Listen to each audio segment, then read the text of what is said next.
help people really.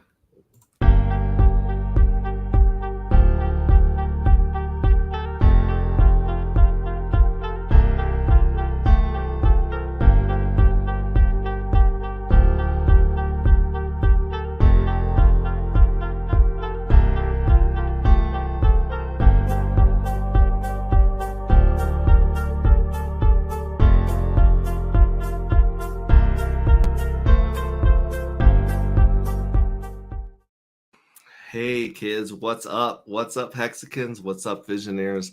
What's up, Texicans? What's up, crypto degens?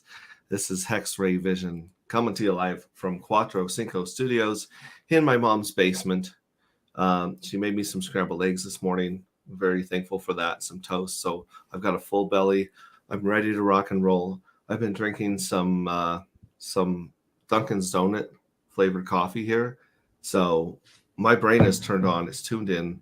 I'm really, really excited about this stream because I bumped into Proof of No Work very recently. I would say like in the last 2 weeks online, and kind of went into his Telegram and was just trying to wrap my head around the NFT world and try to figure out, can NFTs be done in a way that's held up to, let's say, the Richard Hart standards, right? The standards of actual, trustless, immutable. Someone can't change your JPEG to a dick pic. Someone can't stop hosting your, like all these problems that people were complaining about in the NFT world. And I searched for about 5 months, no joke, went down every place I could find to figure out the mechanics of where the NFTs actually attach to blockchain, where they actually attach to the services and the hashes, and all that stuff. We'll get into all of that today, but I want to introduce a very special guest. Do you want to go by Proof of No Work? Do you want to go by Dev? It doesn't matter to me, man. I'm just trying to remain anonymous, so whatever you want to go with. Just call me dude, bro, whatever, man. All right. And it's all right if we invite people into your Telegram group? Yeah, of course. So the Telegram group, I'm actually going to put this up here on a banner, and I think it's t.me/your keys, your NFTs. Yep. Is that right? The Your Keys, Your Crypto Telegram group was taken when I tried to sign up, so I had to go with that one. Your keys, your NFTs. So this, that banner here, boom. Does that look right?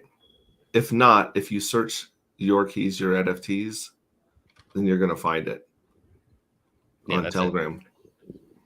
Yeah. So that's a great place to go. There's really, really interesting conversations going down in there. And besides that, I wake up this morning to a thread on Twitter.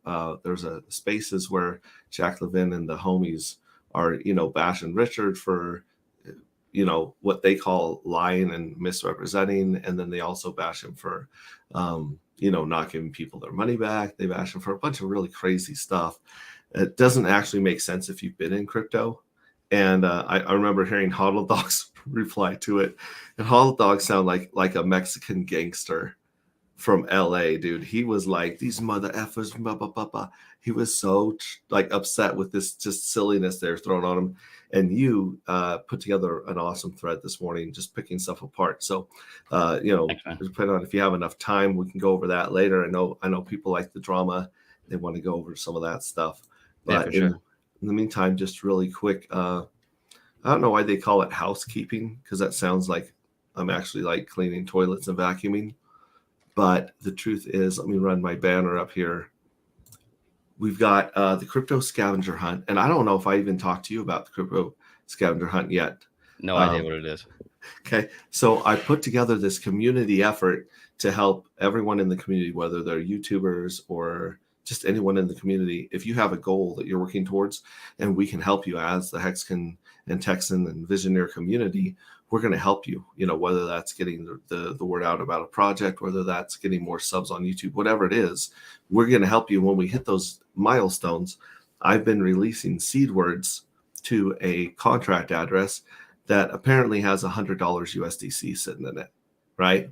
And so eventually we will have all 12 seed words revealed as we meet these goals as a community, and someone's going to walk with that $100 USDC. And you can find all of that. Let me replace that banner real quick with this. You can go to my website, hexrayvisioncrypto.com, and it explains some of the other goals that we're working towards as a community. And it shows the seed words that have already been revealed, and it shows the contract address. So, if you have a goal that you want to reach as a community, we'll add that to the list, of course. But I figure this is a really good way to work to punch a bear and to get to come together as a community, and someone gets to walk with $100. Not bad. Nothing's going to change your life, right? But if you invest it in the bear market, it might, right? For sure. That's cool, man. Now, the other thing you'll notice if you go there is there's a lot more goals than 12, which means there might be another address sitting out there and it might have a little more money. I'm just saying, wink, wink, nudge, nudge. Get in on that. So that's a crypto scavenger hunt. And then, of course, I've got the Freedom Flex. Most of the stuff that people are doing are hex flexes where they're like, look at all this money. I like to flex freedom. I have the ability to go on a vacation with my family. I have the ability to stream in front of you instead of driving in a truck, right? Which is what I used to do, just driving a truck all day. So that's my Freedom Flex hashtag. And then congratulations, man. Oh, thank you very much. Thank you very much. And I truly believe what they say is you learn on the first wave and you profit on the second wave, because I rode the 2017 wave. In fact, I was in 14, 15 right after the last crash, right? When Bitcoin went from like $1,000 to $150. And that's kind of when I started figuring out Bitcoin back in the day. But yeah, I rode that whole wave up. I rode it down. I didn't make a penny. In fact, I just got like stressed out. I got ulcers, right? watching the price of Bitcoin go to 20K and then drop to 3K was it was a painful learning experience, because crypto's crazy and you got to try to figure out how to DCA in and how to take profit out. And so that's what I learned on the 2021 wave. So thank you very much. And then once I did reach financial freedom, the next hashtag there is 1 million families. So my goal is to help 1 million families reach financial freedom through cryptocurrency and other information that we can bring them. And so that's kind of, I turned my mission in life to getting out of the truck to helping other people get out of whatever they're doing that's holding them back financially. So love it, man. It sounds great. Thanks. And this is a tangent here, but I'm going to be in Raleigh, North Carolina at the end of this month, and I'm going to be helping a crypto boot camp. So they're holding a crypto boot camp at the end of the month in person, where they're going to walk people through the whole onboarding process in Raleigh, North Carolina, the 28th. And I just streamed with crypto boot camp not that long ago. So if you guys want to learn some more about that, or if you're anywhere near Raleigh, North Carolina, hit us up and show up and we'll get you in. We'll bring in, you can help the whole community. That's going to be great. So 1 million families. And then No Shave Toe Pulse Chain. I got a lot of my claim to fame is getting Richard Hart to smile a little bit at my question of when pulse chain by length of my beard on the conference. That was pretty fun. So I enjoyed your interview, man. I thought you had some really good questions. Thanks, man. I was so worried about the 6-minute time limit that I just kind of like it. I felt like I was out of my element. And then I watched some of the other dudes just chill for like 20, 30 minutes. So I was like, I had some great effing questions and I was just afraid of going over. So you know what? You live and you learn, right? Next time I hang out with Richard, I'll hit him with some of the other questions. I appreciate that very much. And then the last thing is, well, it goes in hand with what you're about. Not your keys, not your cheese. If you're trusting a third party or an exchange or a human being with your keys, you really don't have your crypto. You don't have possession of your crypto, right? For sure. So that kind of leads us into this. Is there anything else you want to share about what you got going on? I mean, actually, before we get into updating people's worldview on NFTs, you have released this crazy collection of Richard Hart NFTs, right? Yeah, I call it the Your Keys, Your Crypto collection. Your Keys, Your Crypto collection. And did you do this with AI? Did you do this with Paint Shop? Like, how'd you come up with all the images?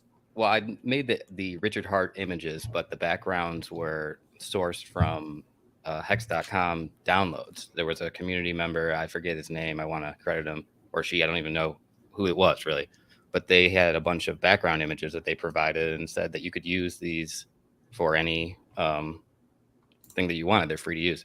And so I made a couple extra ones myself, but those were mostly community sourced images. And then the Richard Hart images were all custom made by myself. But I did something unique with these. I mean, not really super unique, but like each image I had to do hand drawn because I couldn't like put the glasses on them. Like most of these NFT collections, you'll see they just have the same base outline, but then they just change the glasses or they change the hair or they change the color of the shirt or whatever. But each of these images was slightly different.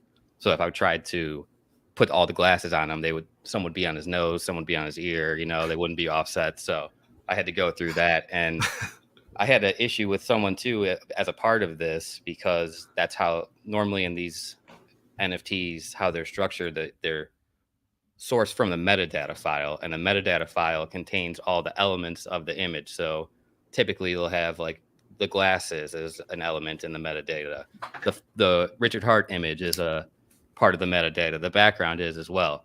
But for these, there was just only the Richard Hart images and only the backgrounds because they're all custom. So it's a little bit difficult to calculate the rarities. If you look at like the rarities on OpenSea, they won't be exactly correct. They'll say basically that everything is rare because each image is rare. So that's why I made on the website, it has a rarity section where you could see which NFTs, if you get them, which are actually the rare ones as opposed to which not, And those are just like chance or random. If you go and you claim an NFT, you have a certain chance of getting one of the rare ones, correct? Yeah, it's all random. There's actually the order's been determined, but it just that hasn't been revealed. So if you know how to, you can search the blockchain to find it, but I'm not going to tell anybody how to do that. That's smart.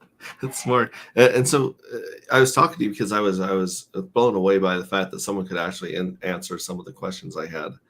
And you said a lot of this came from trial and error and experimentation and going down these rabbit holes yourself for this NFT project. Is that correct?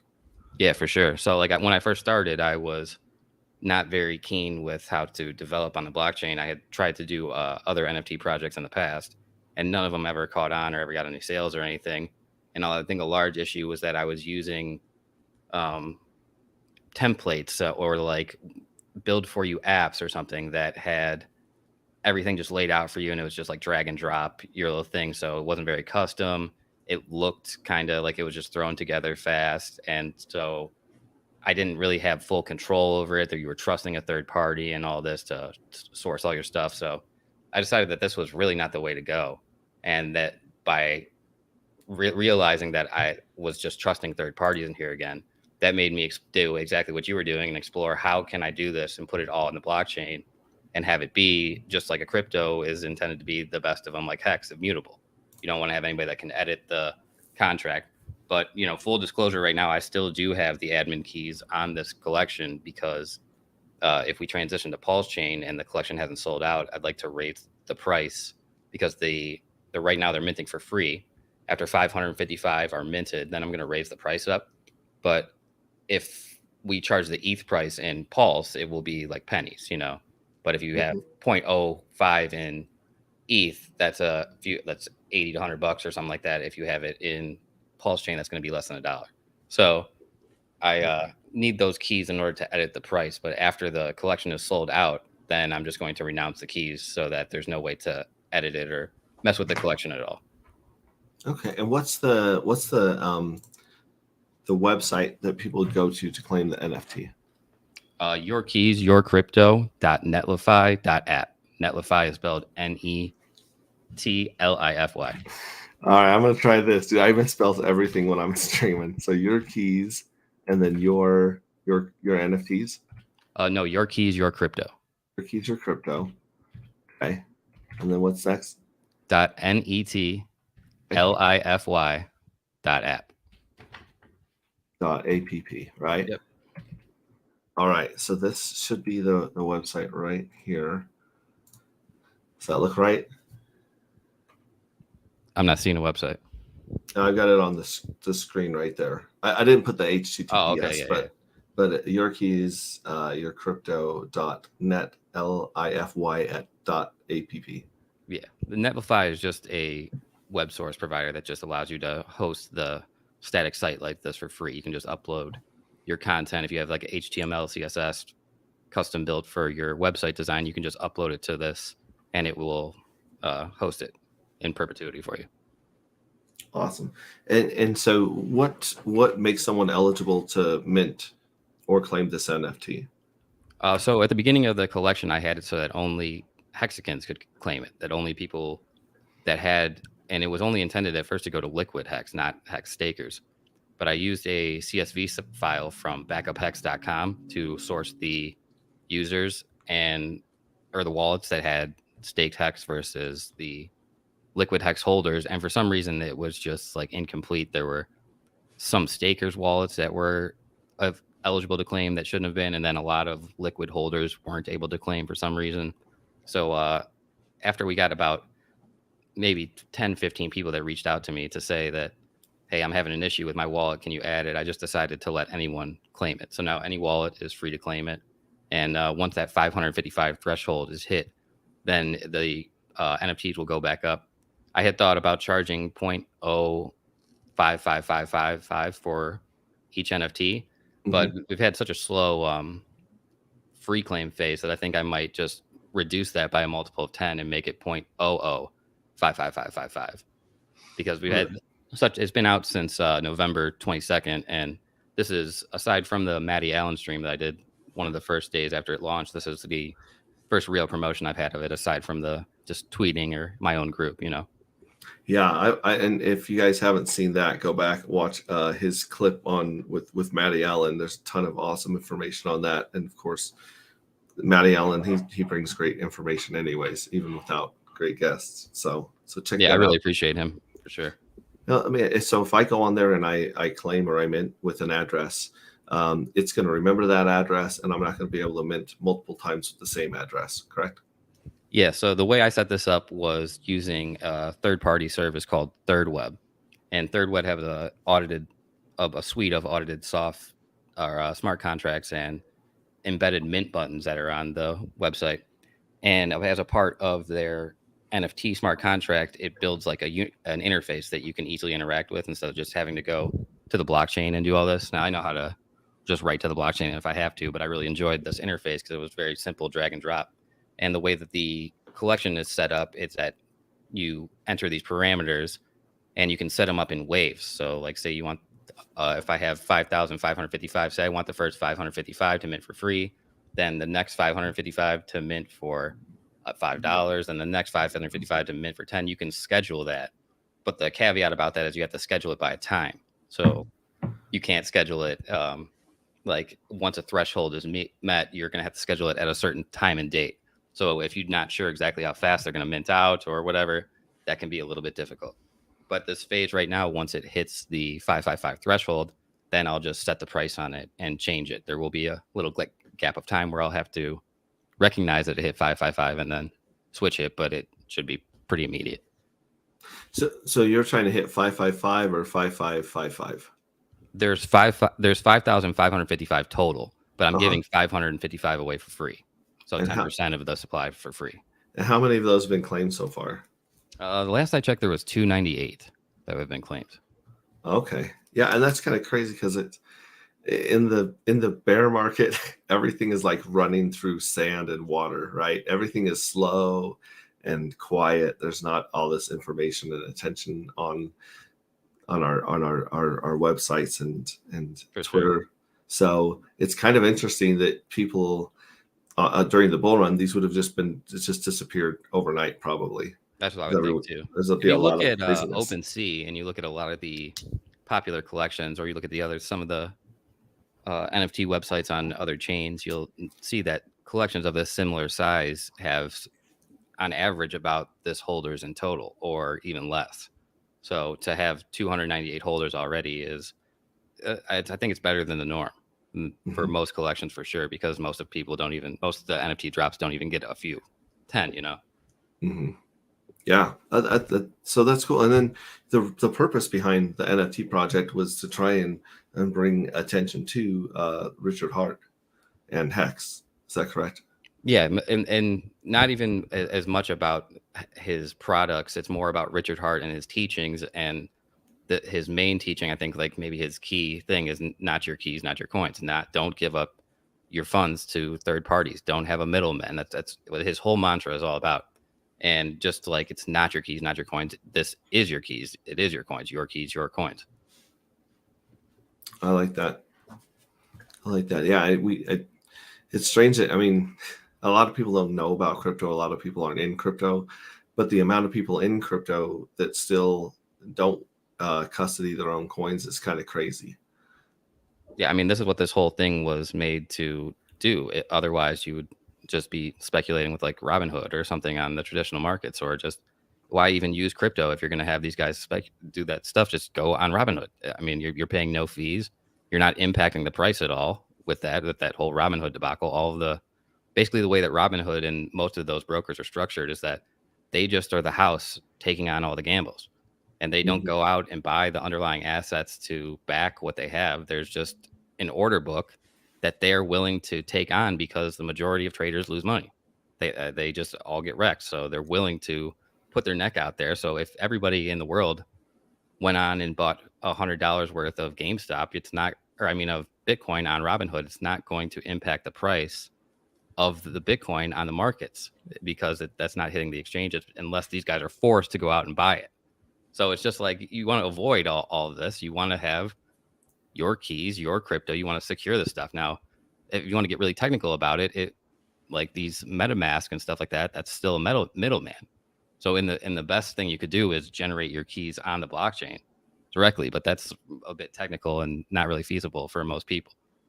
But Yeah. I mean, yeah, go ahead. I remember finding you through one of those threads. You were doing a thread explaining the centralization of the exchanges, the miners, and the holders, and basically showing how like there's very few people in Bitcoin that have access to their Bitcoin, and it kind of blew my mind. And that's where I started following you on one of your on Twitter, and then I found your Telegram group and found out when it went down the NFT rabbit hole with you.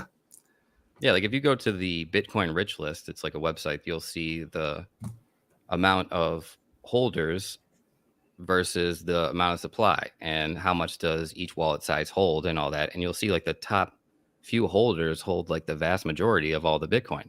And the reason for that is mostly because that's exchanges. So like technically these people say that they have a claim to it or whatever, but not really. It's just you've seen with the Celsius or whatever, they just ruled it's not your money. You give it to these exchanges, it's not yours anymore. So all of the mantra about the decentralization of Bitcoin and all that, the ownership is highly centralized, maybe more centralized than fiat money. And it's like this, the system is not, the things that they're shilling is not what it really is about.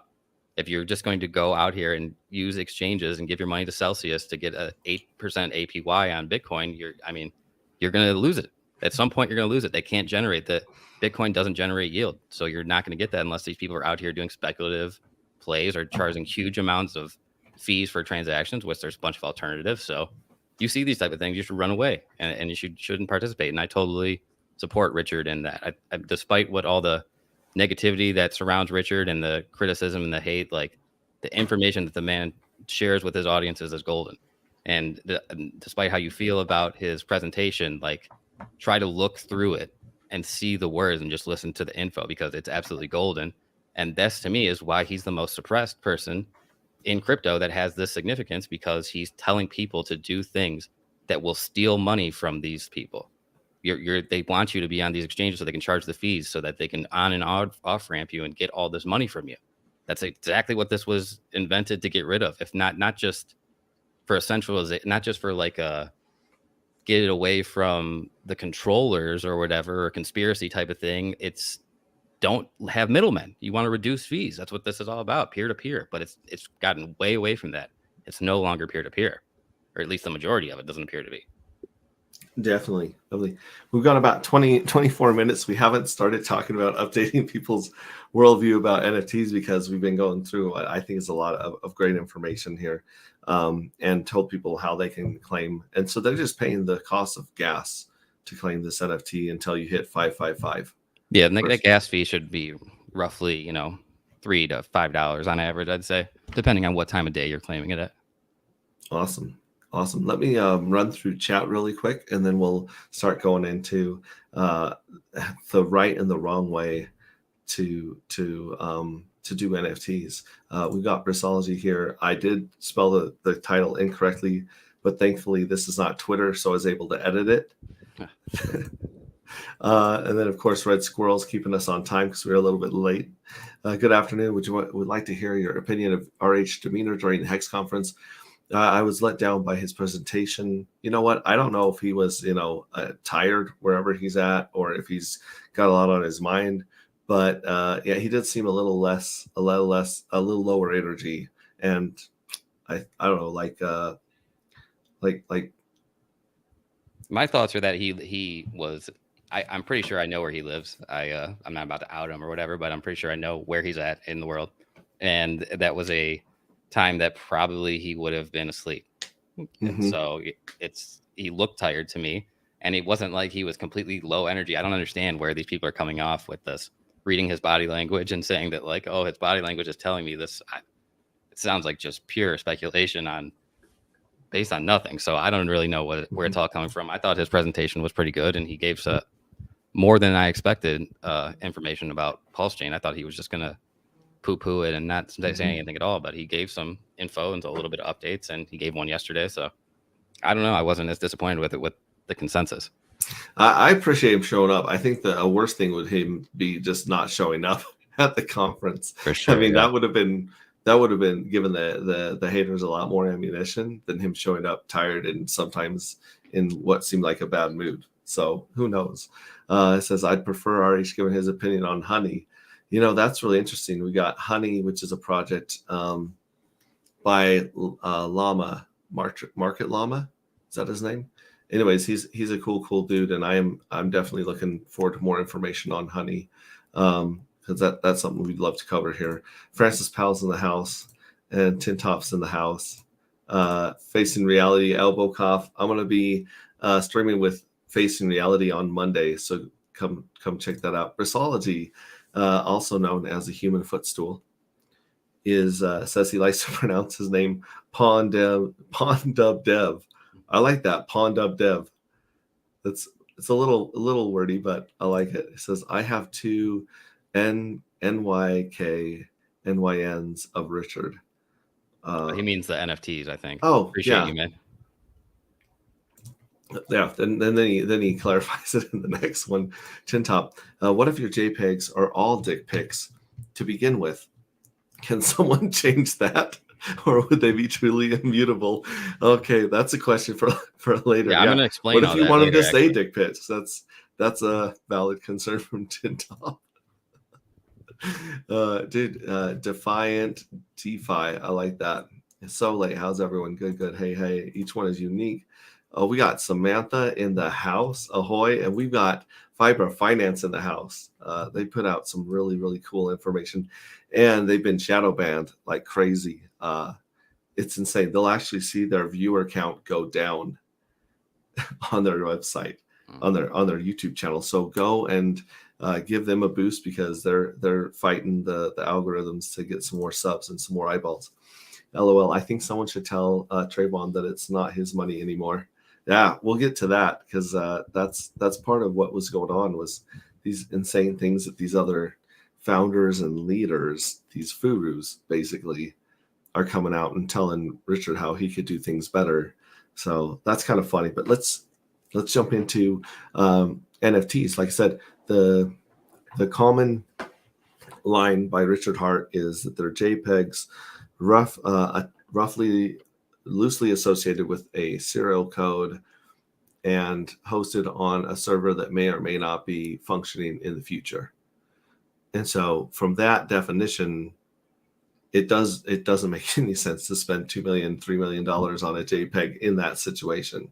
but that's not necessarily always the case, and that might have been where NFTs came from. Is that correct, or where would you?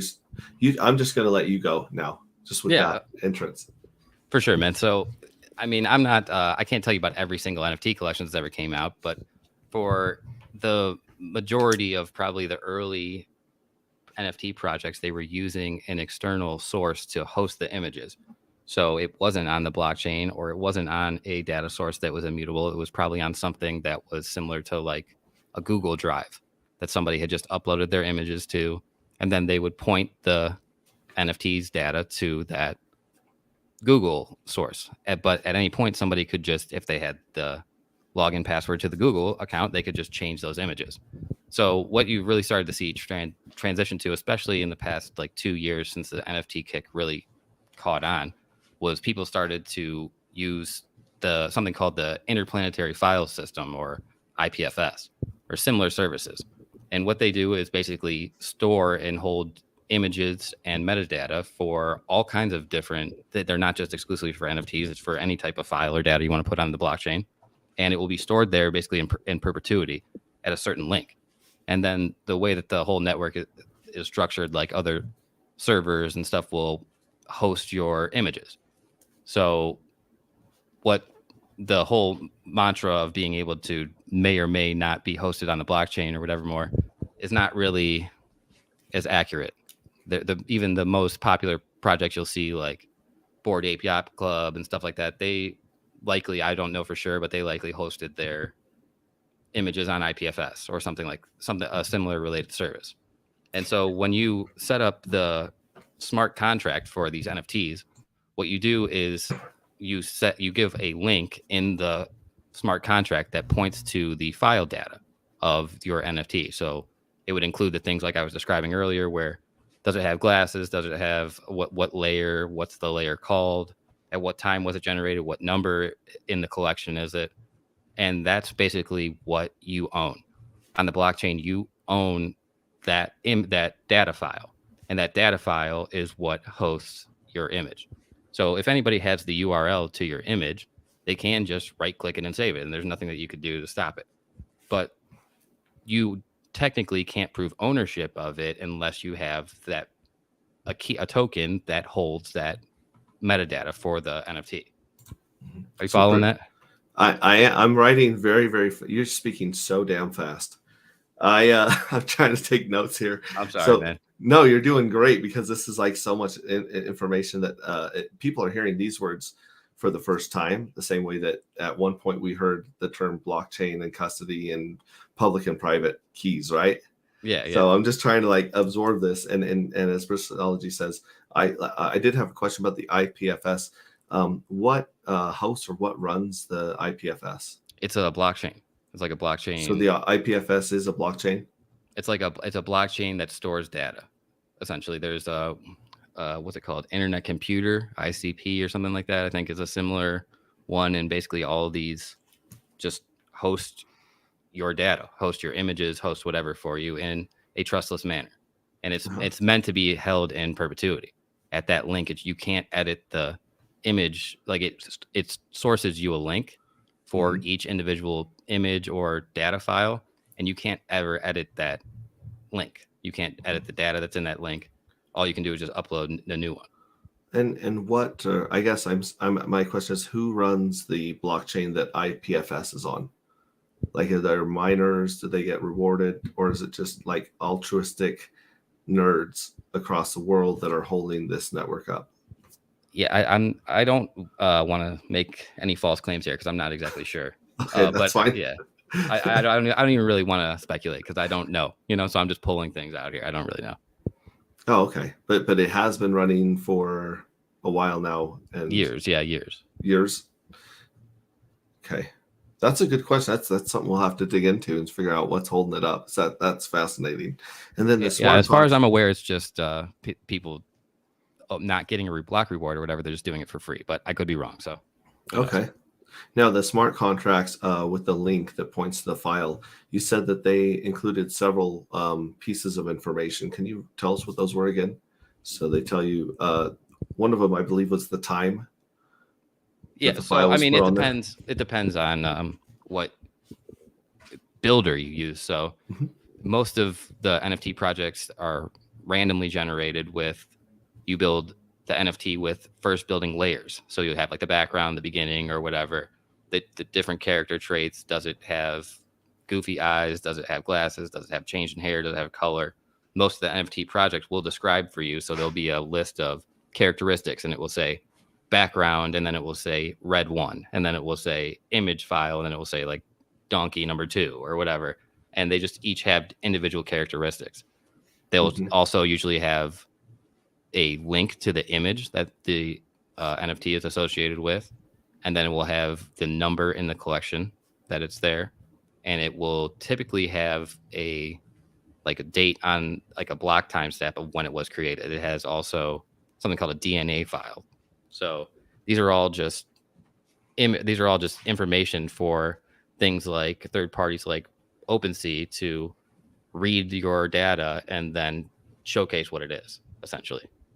And you said the last one was a DNA.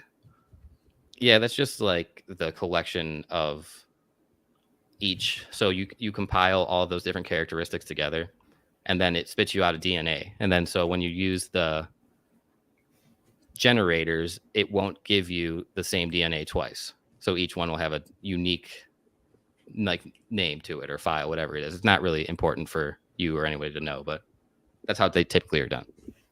Okay, so like that DNA is going to be different for or unique Yeah, each to ideally you each. can set it up to have it that they're not, but you ideally want to have each image be different from one another. Yeah, you if you have something of value, let's say, so you have Nike Airs that are like really valuable and unique and limited, or anything else that's very a collector's item, a Charizard card, right? You want as much information as possible to authenticate that Charizard card to avoid uh, counterfeiting. Yeah. Yeah, that makes a lot of sense. All right. Uh, we got Bristology says we could ban computer mouses with right click buttons. And then Viper says kids are requiring attention. Gonna have to take part and replay gang later. Cheers, fellas. Hey, thanks for being here, Adam. Yeah, come back and take notes like I am. This is gold. So this is kind of like back in the day, as you were saying, they were using an external source that if someone had the access to, or even if they wanted to change it, they could change it. Yeah. Right. So I mean that you can still, if you're in my position right now, like I'm saying, I have the admin keys to the contract. I can change the URL that's used to generate that file. So Mm-hmm. what the difference is between doing it on Google or doing it the way that I would have to do it is I'd have to interact with the blockchain. So there'd be a transaction on Etherscan that you could see that said updated the metadata file or updated the CID, or that's just another synonym for the metadata file. Mm-hmm. So you're able to see it on chain instead of just the guy can just change it at whim. So that's the advantage. So in the future, when you give up these admin keys, like let's say Pulse launches and you're able to make sure that people have the correct NFTs from your collection, and then you can actually go and change or give up that admin key, burn that admin key, and then we would be able to see on chain that happening.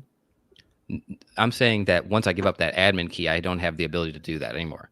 But Okay. as of this point, with the admin key, you can update the metadata file.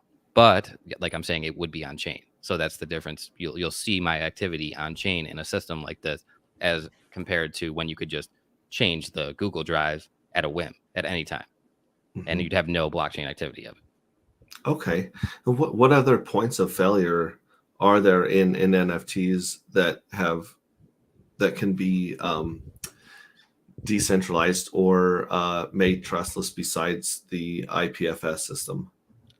Well, probably the thing that's the most worrisome for everyone, and the thing that most often gets exploited, is the mint function itself. So when people are actually going to mint the NFTs on the blockchain, what you'll see a lot of times is they have their own, people will call them just a shady custom site that they throw up, and you have a button that says click here and allow your Metamask to connect to it, or whatever third party web wallet connect wallet to connect to it.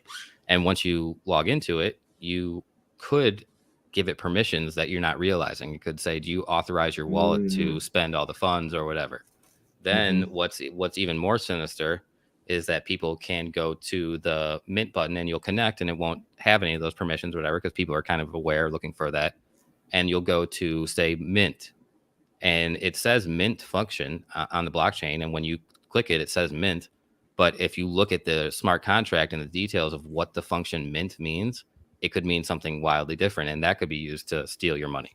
So that's why you want to see the contract source code to be verified on Etherscan or a similar service so that you can read the code itself. Because just because it says mint doesn't mean that that's what it's actually doing.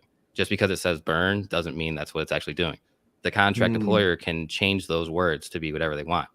So you want to make sure that you have somebody, before you interact with these contracts, look at it, that knows how to read the Solidity code or knows how to read the blockchain code to know that when I click mint, I'm actually getting that metadata file. I'm getting that NFT and it's getting deposited right to me on my wallet, not I'm authorizing this shady person to have complete access to my funds.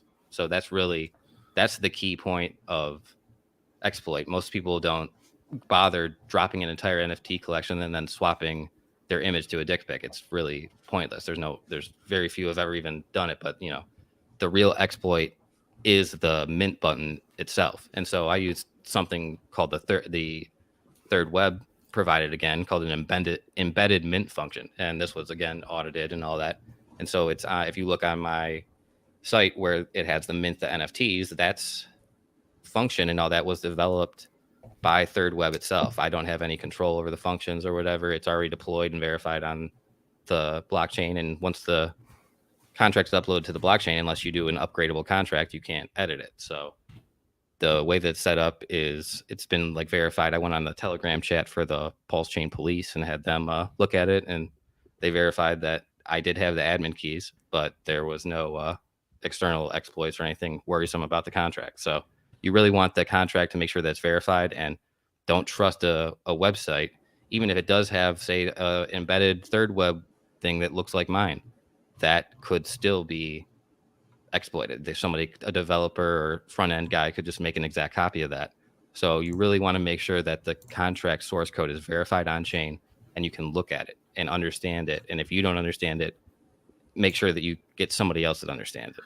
I'm going to pull this up right here because recently we had so not only can the website be a phishing website and the wrong website, because we had that happen with the Texan token. So Texan's website is texan.cc, but if you go to texantoken.cc, that's someone's fake website. So if you attach your wallet to that and give it permission, then they can clean out your wallet. Right, so exactly. That's one factor of attack. And then you said the buttons, if it says a mint button, it may not just be an innocent mint button. It may have a completely different function. So you need to have someone, yourself or someone, that understands how to inspect the website, make sure you're on the right website for sure. And then also have someone that can inspect those buttons and permissions to see if they are what you believe they are. And I'm actually going to pull up your website here. So here's the website, your keys, your crypto, dot netlify.app. .netlify.app. And hopefully you're not big enough for people to scam yet and try to do a fake one. But yeah, I hope not.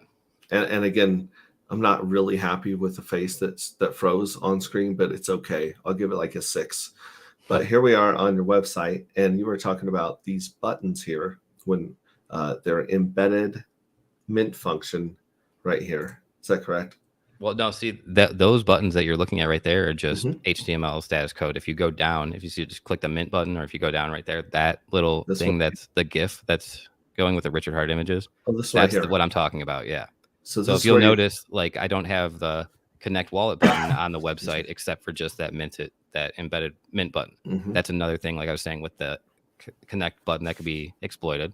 So this is just all hosted through third web. And the only place that you're connecting through is through that tiny little embedded app right there, or whatever you want to call it. Okay. So I'm not a very good nerd.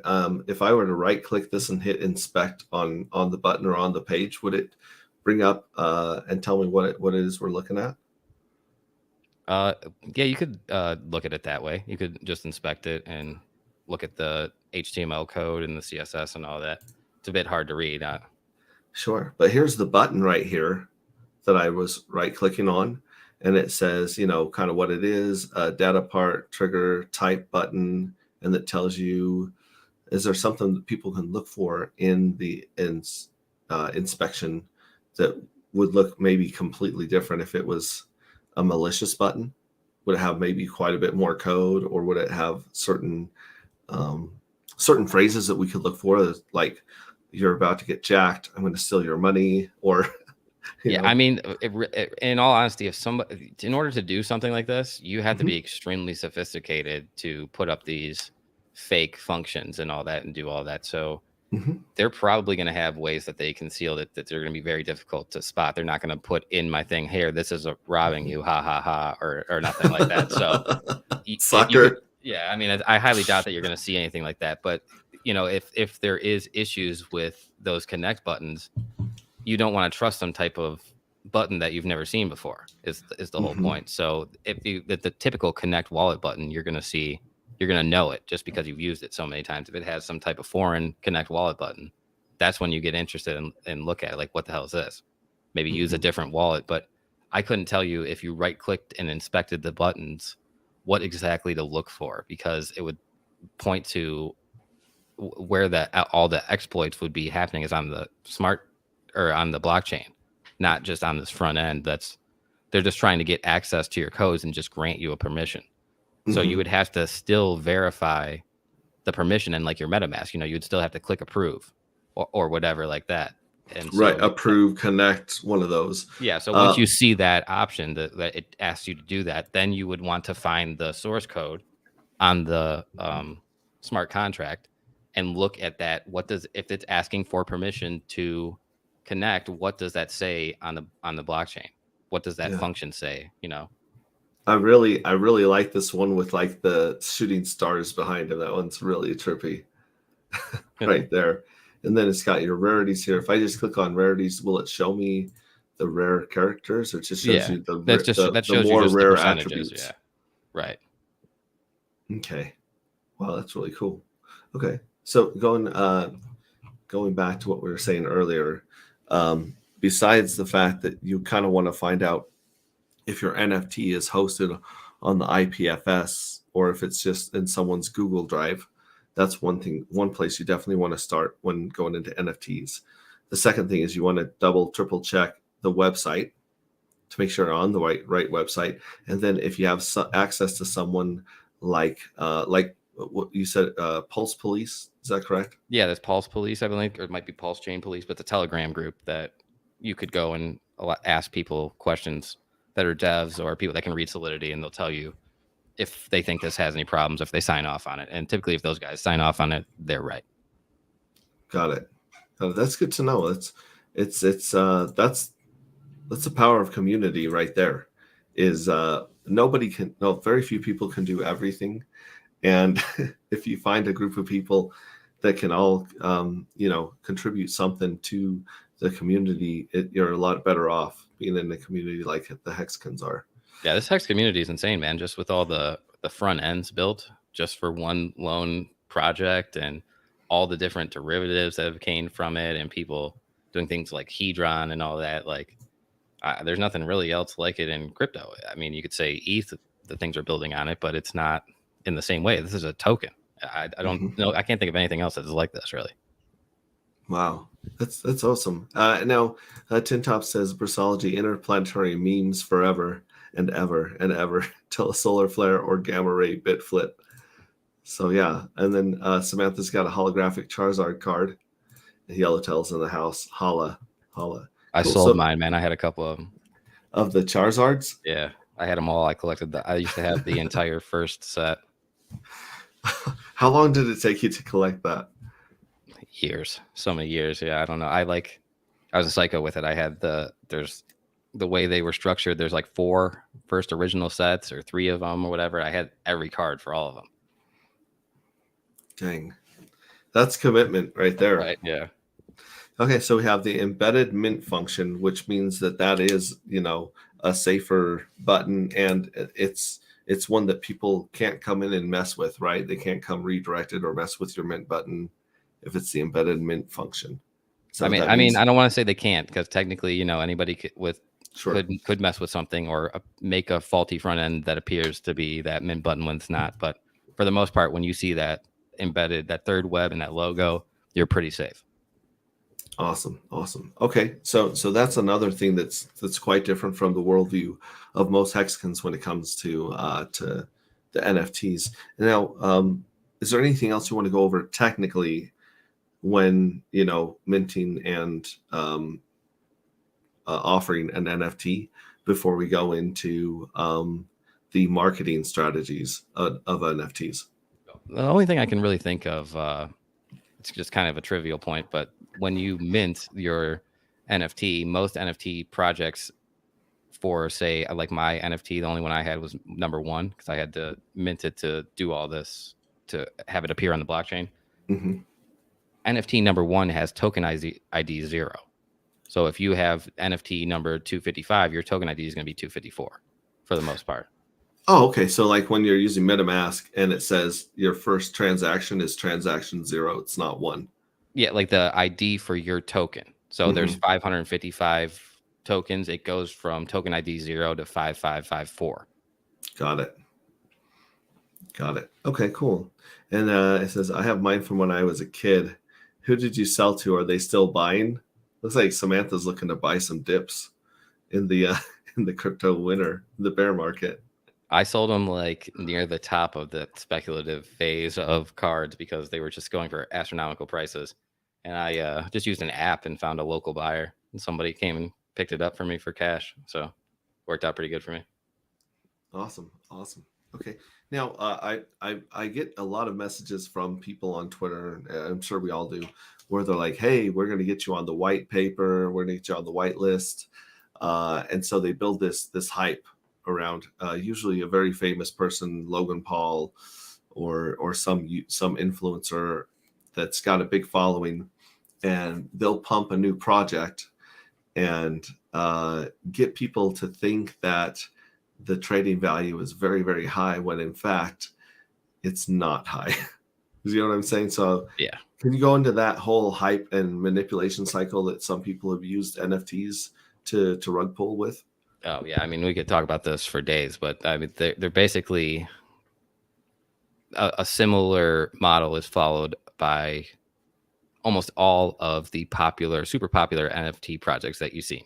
And what they, for the most part, do is utilize marketing agencies where they hire influencers who are willing to shill these projects. So people like you mentioned, like Logan Paul, they'll have Kim Kardashian, Snoop Dogg, whoever it is, they'll come out and they're willing to put their reputation on the line and shill anything that these people pay them to shill. And also, aside from the social media influencers, notable people like that, there's dedicated NFT influencers across YouTube, Twitter, all these other social media mediums, and their lone thing is to get paid, or their primary source of income is to get paid via advertisements, similar to like what BitBoy did. He gets paid to mention shitcoins. These people get paid to mention their NFT project and promote them to their group and say that if you see I'm following this NFT community all the time, with the thing that's really going crazy right now is this feet pick NFTs. They got feet pick NFTs. They look just pixelated thing, the art. I mean, I don't know. I don't know what people are liking about it, but something's highly suspicious about low quality, or for what you would think like pixelated art that's selling for 6 figures, 5 figures, 10 figures, or whatever it is. Like you don't see these type of prices typically come organically. What normally happens is that people come in and tell their friends and stuff and pump the prices to the moon early, but they're sending the money just right back to their friend, who then just sends it right back to them, and they just do a loop of this, and then they're just looking to get a few bit of money from the suckers that come in and buy the top.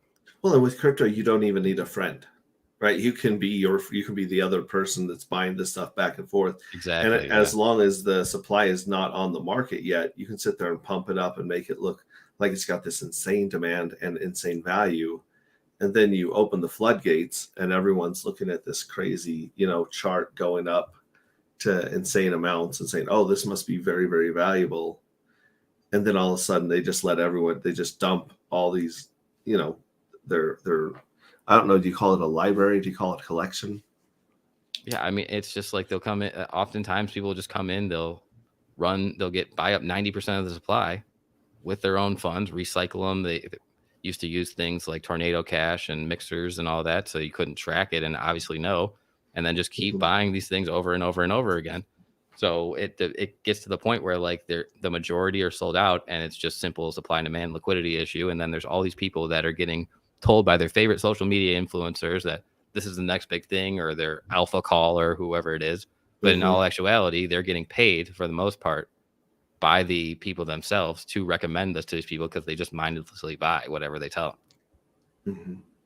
Yeah. And then of course everyone watches this, NFT just drop meteorically, and it's too late. They'll never be able to sell that NFT for what they bought it for. Yeah, I mean, for the most part too, they don't have much utility or use case, so it's just art. And if your sole purpose of buying the art is to make money off of it, once you made your money, you're done. You're out. There's no point in holding on to it, especially if it's just a pic of like a duck or something like that. I don't know. Right. Yellowtail says they should make Pog NFTs. I lost so much money in Pogs as a teenager. I got a Snoop Dogg NFT, but sold it a couple days later. Daniel Polk's in the house. Hex Siren is in the house. What's up? Good day, fam. What NFT platform do you like the most or use the most? Platform is in like marketplace, or I'm not sure what he means by platform. Like, yeah, I think he means exchange, like NFT marketplace.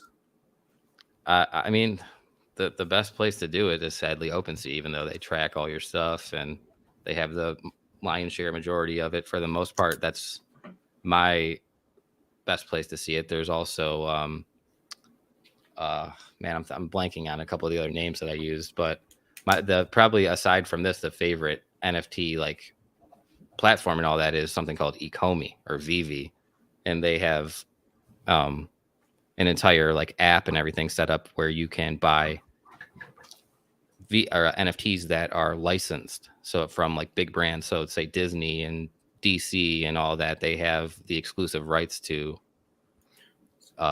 these NFTs. How do you spell Ecomi? ECOMI. And the app is like a Google or iPhone app that you'll download called Vivi. And how do you spell that? VEEVEE? It's just VEVE. Do you think that's like Gary Vaynerchuk's, or just Gary Vaynerchuk was in it early? He actually there's a comment section or whatever, and I was one of the few people that was involved in it in day one, and he was commenting on my stuff because one of the thing about this platform was that you could generate, it was AR based, so augmented reality, so you could like place your NFT in the real world environment and like take pictures of it. So that's a real big selling point for all of this stuff, is that if you have a phone that's AR compatible, like you could set up all kinds of unique images. Say that your little son or whoever is standing next to Superman. Mm-hmm. Yeah, or like a fish swimming around your head kind of thing. Yeah, exactly. But for the most part, these are all like super notable, like famous cartoons or comics or brands that are okay. You're not going to have like these random Bored Ape Yacht Clubs. It's like Coke related or something like that, or Star Wars, or like what are some of the other ones? I can't even think. Back to the Future, like those type of things, comics and all that. It's probably the best platform, I think, for NFTs because they're all licensed from the official brands. So that you actually have like hopefully a genuine article that's licensed by the actual company versus who knows what. Yeah, it's not just a random creator. And the artists that they use are also really notable artists, like some of the guys that wrote the comics for these books or worked on sets or whatever. Like they're responsible for the images. They made the NFTs, so the art is really high quality in a lot of them too. Cool. The Chin Top's asking, how does a hardware wallet protect you? Well, a hardware wallet's better than a software wallet because the hardware wallet's offline. So, or typically, unless you connect it to the thing or connect to the internet. So, a software wallet could be exploited more easily than a hardware wallet because you're not always connected to the internet, not always connected to the blockchain, basically. Okay. So as far as being hacked, it's going to help you there, but it's not necessarily going to help you, with the genuine or security in keeping the NFT you believe you're buying your you know what I mean, like the stuff we talked about before. That's stuff that has to do with the blockchain and the creators and you clicking the right buttons, not so much the hardware wallet. Yeah, the hardware wallet is just like I said, it's a place to hold your crypto tokens or NFTs or whatever, but it's not connected directly to the internet. So you have to connect it manually yourself. And the mantra for a long time, or the selling point of all these, are that they were unhackable. But recently, within the past year or so, there's been YouTubers and guys that you have to pay, and they're very specialized, but they can hack physical wallets. You can get into them. So there is no real that it is much better. It's superior to almost everything, every other custody solution, but it still can be exploited, and you have to be aware of that. Okay. And then also, people talk about the wallets holding the crypto or the coins or tokens or NFTs. But I think Richard Hart was saying it's better to refer to it as a keychain, right? Because you're holding, basically, it's a list of all your private keys that have access to these tokens on the blockchains. Yeah, exactly. That's right? a very good way to look at it. That's why it's called a blockchain, and the private keys and the public keys and all that, because there is a public key, but you have access to the private key, which basically gives you the control over everything and the ability to link all the history. So yeah, that's a good way to put it for sure. Okay. And where does Gary Vee fall in the whole NFT space? Because I know he got really famous with wine. So he was trading wine like sports cards, right? Like baseball cards, and he helped his dad's business grow exponentially. And then he got into to social media and started understanding social media and the powerful advertising relationship that it had before a lot of people understood how powerful social media was for advertising, right? Yeah, for sure. I mean, I don't know the complete history of Gary Vee. I didn't follow him all that as much as a lot of other people did, but he has been definitely a super notable NFT influencer. He's always interested in projects and will comment on big projects on Twitters or other social media platforms. And he has his own NFT thing, which he's really known for, which basically gives you like a pass to an event that he hosts annually. So you can come meet him and the other people that are sold on his stuff or whatever. And he's just a big name guy in the space, just an influencer, basically. Yeah. In fact, Adam from Vibra Finance, that was in the chat earlier, who went to take care of his kids. They went to a professional baseball or football game up in their area, and their ticket stub was an electronic NFT. Yeah, I've seen that. Yeah. So people are starting to use NFTs in one way or another. Unfortunately, we did hear about a bunch of these NFTs getting hacked in, like you said, the old way, where someone just went in and changed the chain of custody or where that serial number is pointing, the link, wherever it's pointing, they would change the link or they would change the information. Yeah. So unfortunately, a lot of people are going through a lot of painful lessons on crypto, and how when you make something valuable, there's a lot more people trying to attack it and take it down. Yeah, for sure, man. 100% agree. We got Sir Edwards Trichome in the chat. What's up, buddy? That's a pretty sick profile pic you got there. And he says blur.io. So I don't know. Is blur.io also another marketplace he's referring to? I don't know. I've never heard of it. All right. So he's saying blur.io. In fact, and let me go really quick to YouTube here. Oh, and Sir Edward's Trichome, you've already got a wrench. I thought I was going to wrench someone today, but everyone's wrenched up in chat, except for, of course, Samantha, because she's special. So that kind of takes us through the whole idea of the fact that there's a new, maybe not so much a new, but there's another standard that to hold NFTs to, just like there's a new standard to hold crypto to, thanks to, and basically in large part, Richard Hart, who said, this is how cryptos were made to get rid of middlemen. And this is the technology that doesn't require middlemen. And this is kind of, like I said, if the NFTs, they started with a lot of middlemen. And it's not necessarily the place right now, or it's not necessarily the case right now anymore. And so I think that's really interesting we can hold NFTs to a new standard. And of course, NFTs have greatly changed the hexagon, or the Richard Hart ecosystem, thanks to Maximus DAO, the HSI NFTs, and also the perpetuals. So they've been using smart contracts and NFTs in the staking mechanism of Hex and its derivatives already.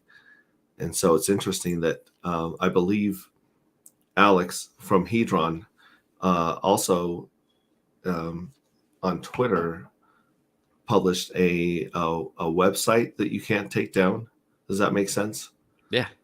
Like that's one of the best uses of NFTs I've seen so far that has a real, outside of just the art and JPEG speculation, like those NFTs are very useful. Very good idea. That's what you're going to start to see the trend of NFTs come up. It's going to get away from art and be toward this natural usage of non-fungible tokens, meaning that they're all unique. Each token is unique. That's what the thing about it. The primary use case for this is houses, in my opinion, real estate. That's what they're going to tokenize real estate and put a marketplace up similar to, say, like OpenSea or whatever it is. And then you'll just be able to bid on houses, and you'll have people all across the world that should be able to bid on the homes. That there might be certain jurisdictions that have a problem with that, but right. Well, and the problem that we were trying to figure out, I was talking again, Adam from Vibra Finance, and I had a long conversation the other day where we talked about the Oracle problem, right? Like how do you verify that the information in the physical world matches the information on the blockchain? Right. So if there's like a really expensive apartment complex and they split it up into 10,000 shares or 10,000 NFTs, and this an earthquake topples this building, or a tsunami wipes it out, or a flood wipes it out, how do you transfer that information onto the blockchain, right? Yeah, I mean, there always going to have to be an element of trust. I don't know how you get around it, and even in every single crypto that exists, there's still an element of trust. Even Bitcoin, that you have to trust that the network continues, that the miners don't 51% attack, and even in something as immutable as Hex, you got to hope that, have a little trust that the bag holders aren't going to just come in and dump on you. I mean, there's trust all across all of these blockchains still needed, and there's always going to be, in my opinion, at least for the foreseeable future, an element of trust needed, because it's all human created. Even though it's software and ran by the computers, it's still humans are in charge. Yeah, that makes me think about Satoshi's solution to the Byzantine generals problem, right? So back in the day, the reason that all of these artificial or electronic forms of money failed is because you couldn't trust the other people to keep the ledger straight and not manipulate it in favor of themselves. Definitely. Right. And so when he brought in the proof of work and the miners, he basically made it so that if you lie or manipulate or put something down false, the penalty is much greater than the reward. Right. So you have so much skin in the game, and this might be a solution in the future to the Oracle problem. If you have enough oracles that have more to lose than to gain by messing with the system, then you may be able to put your trust in these people's hands just by basic economics of, like, it's kind of like when you go on eBay, for instance, and someone's got 1,000 positive reviews, and you're buying a $3 widget from them. chances are they're not going to risk their how long it took them and the effort and energy it took them to get the 1,000 positive reviews for $3. Yeah. Right. Oh yeah, you're right. Like, so I see that as a possible solution in the future, but then again, but there's still an element of trust in that whole thing, you know. I mean, there's no way to really eliminate it. Like, yeah, and everything that humans touch has that error. Like, even if they're not greedy and malicious and dishonest, people fat finger stuff, people make mistakes. I didn't even get your name right in the title of the stream, for heaven's sakes, right? Yeah. And there's no malicious intent there. So it's definitely going to be some uncharted, strange waters going into putting the physical world, you know, i.e. real estate and insurance on the blockchain, because you're going to have to trust someone. And Richard Hart says, if you already trust someone, a private network is much cheaper and faster than a blockchain. Yeah, for sure. But that's why I think that these blockchains that they'll use, they'll improve this so that it won't be that cost difference like you just described. Mm-hmm. And they'll have admin keys. So, you know, you could, in the housing scenario, that doom and gloom housing scenario, we're saying there's a earthquake that took down, say, an apartment building or whatever that you just bought. There could be someone that has the ability to be like that. The time that it was executed, you didn't have all the details. And because you didn't have all the details, like, you couldn't enter into a legal binding agreement, and therefore we can rescind the purchase or audit it or leave it up to a vote, whatever, you know. Mm-hmm. But I think that's probably what you'll see is not this immutable blockchain. You'll see a mutable blockchain. Right. And we got a couple other here suggestions from Sir Edwards Tricombe. Amakasi is also underrated for the NFT Web3 space, and Blur is another platform. Yeah, so Blur.io is another platform, and then he says Amakasi. Davis in the house, gang. Can I add HISA stake to these NFT JPEGs? I don't know if you can attach an NFT to the HSI stake. I think that would have to be done on the Hedron side, wouldn't it? Well, I mean, you could just, if you house that token, I guess you could just say that token also points to a JPEG. Mm-hmm. I mean, that's a tough one to say. I'm not exactly sure. There's ways you could do it. Oh, not sure if you know, but omakase is when the sushi chef serves you what they want. That's interesting. I didn't know that. It says the worth is made by trust and community. Yeah, in fact, the biggest reason that Hex has value is more so the community, because even the stuff like the T-share and the principles, or as you said, the teachings of RH, a lot of that came apart with the community and RH working together. So I totally agree that trust and community is really where the value comes from. And then he's the master chef, bro. Get on the level. And then crypto boot camp in full effect. Again, we're going to be in Raleigh, North Carolina at the end of this month, and we're going to be figuring out as not just his community and my community. We're going to bring as many small Hexagon communities together, and we're going to try to figure out the very best way to scale onboarding, because onboarding at this point, it still requires a lot of hand holding, a lot of one-on-one time for most people. And if we can come up with better and better solutions and tools, Vibra Finance came out with this killer planner that you print out that literally walks you through each step of onboarding.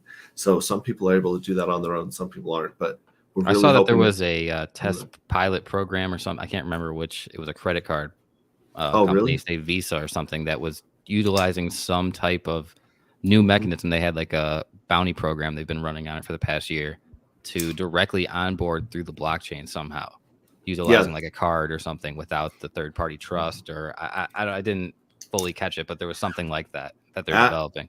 Adam from Vibra Finance mentioned it yesterday. I forgot to write it down, but yeah, they are definitely, because if you think about it this way, a Visa, if I run a Visa in the States, it's just a ledger that's keeping track of pennies and dollars and debts and credits.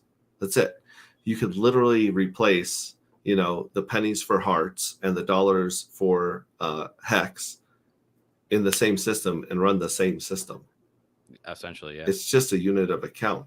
So that's kind of interesting. Tintop says, like on Hex Marketplace, where you can add pics to your tokenized HSIs for sale. Oh, okay. Yeah. So there are, I actually haven't bought or shopped for any HSIs on OpenSea or any of these places, but I think as we hit the bottom of the market, if the HSI, if the T-shares are cheaper on the open marketplace than they are if you buy and stake Hex, then that might be something that people want to get familiar with and comfortable with, is going and buying those T-shares on sale, because the T-shares are still T-shares, and in the future they're still going to mint Hex, so, and they're still going to be more expensive, right?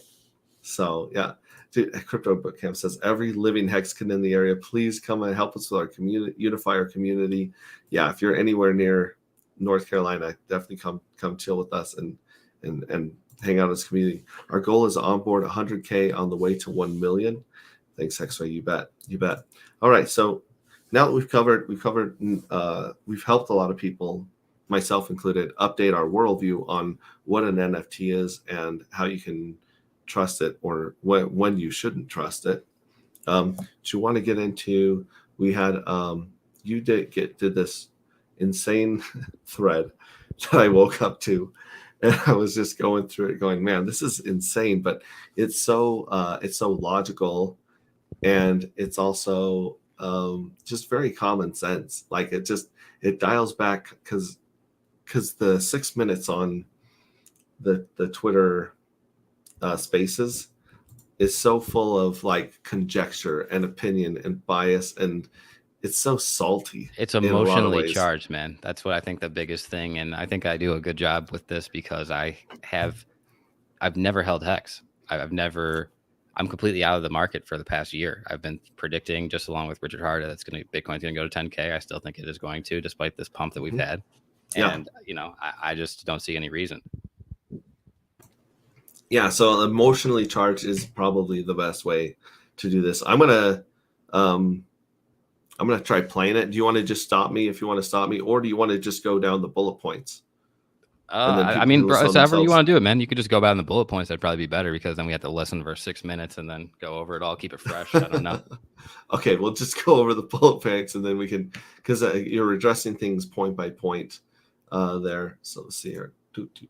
Oh man, and another not great free screen, but you know what? I'm a dude, so I'll just live with it.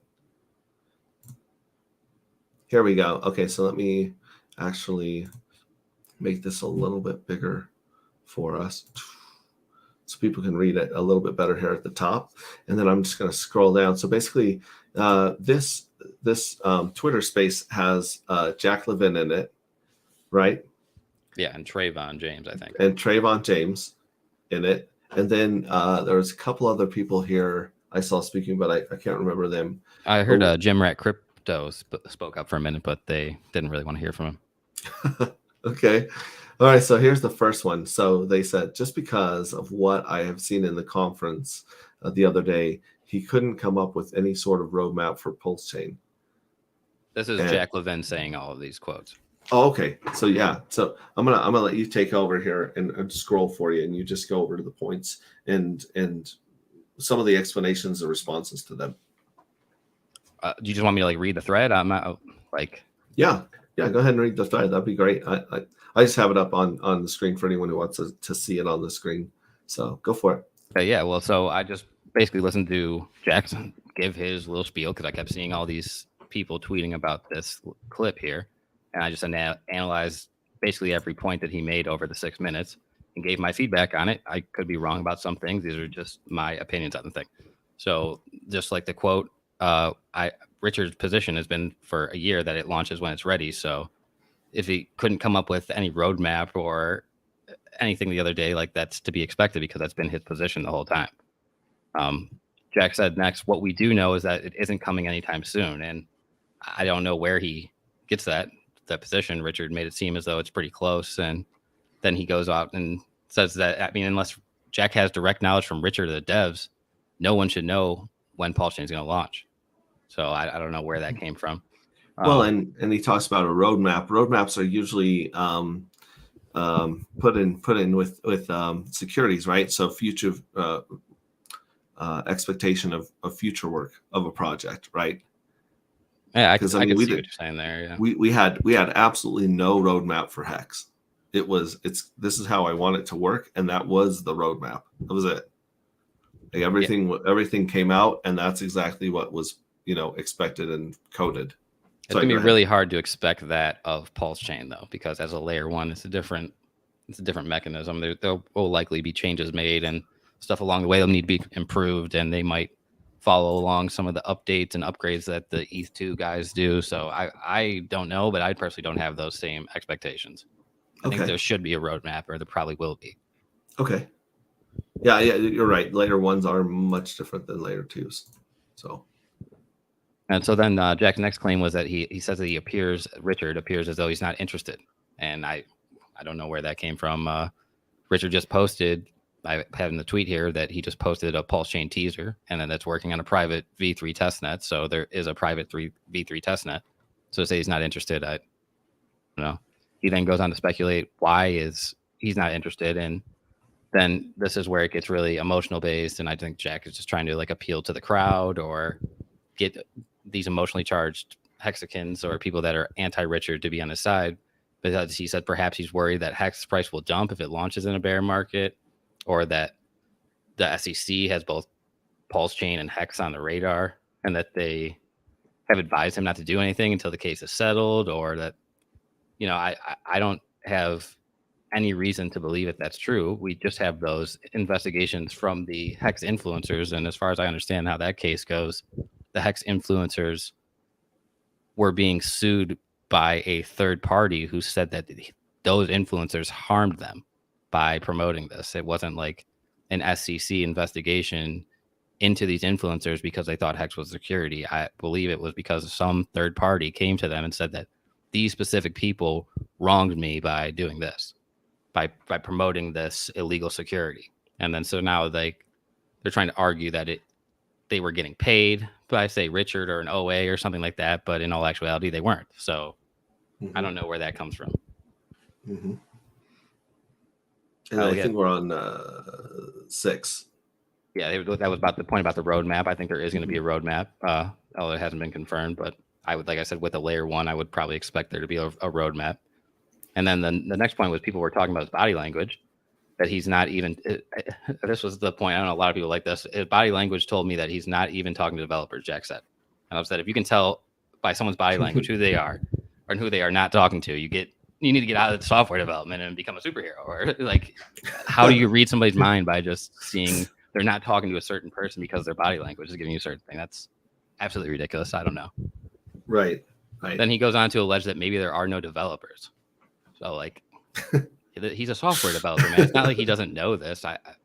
There's no way that he doesn't know that. He has to see them updating the GitHub. And that's what I was going to say. Isn't there a GitHub and stuff where a developer would see code being done?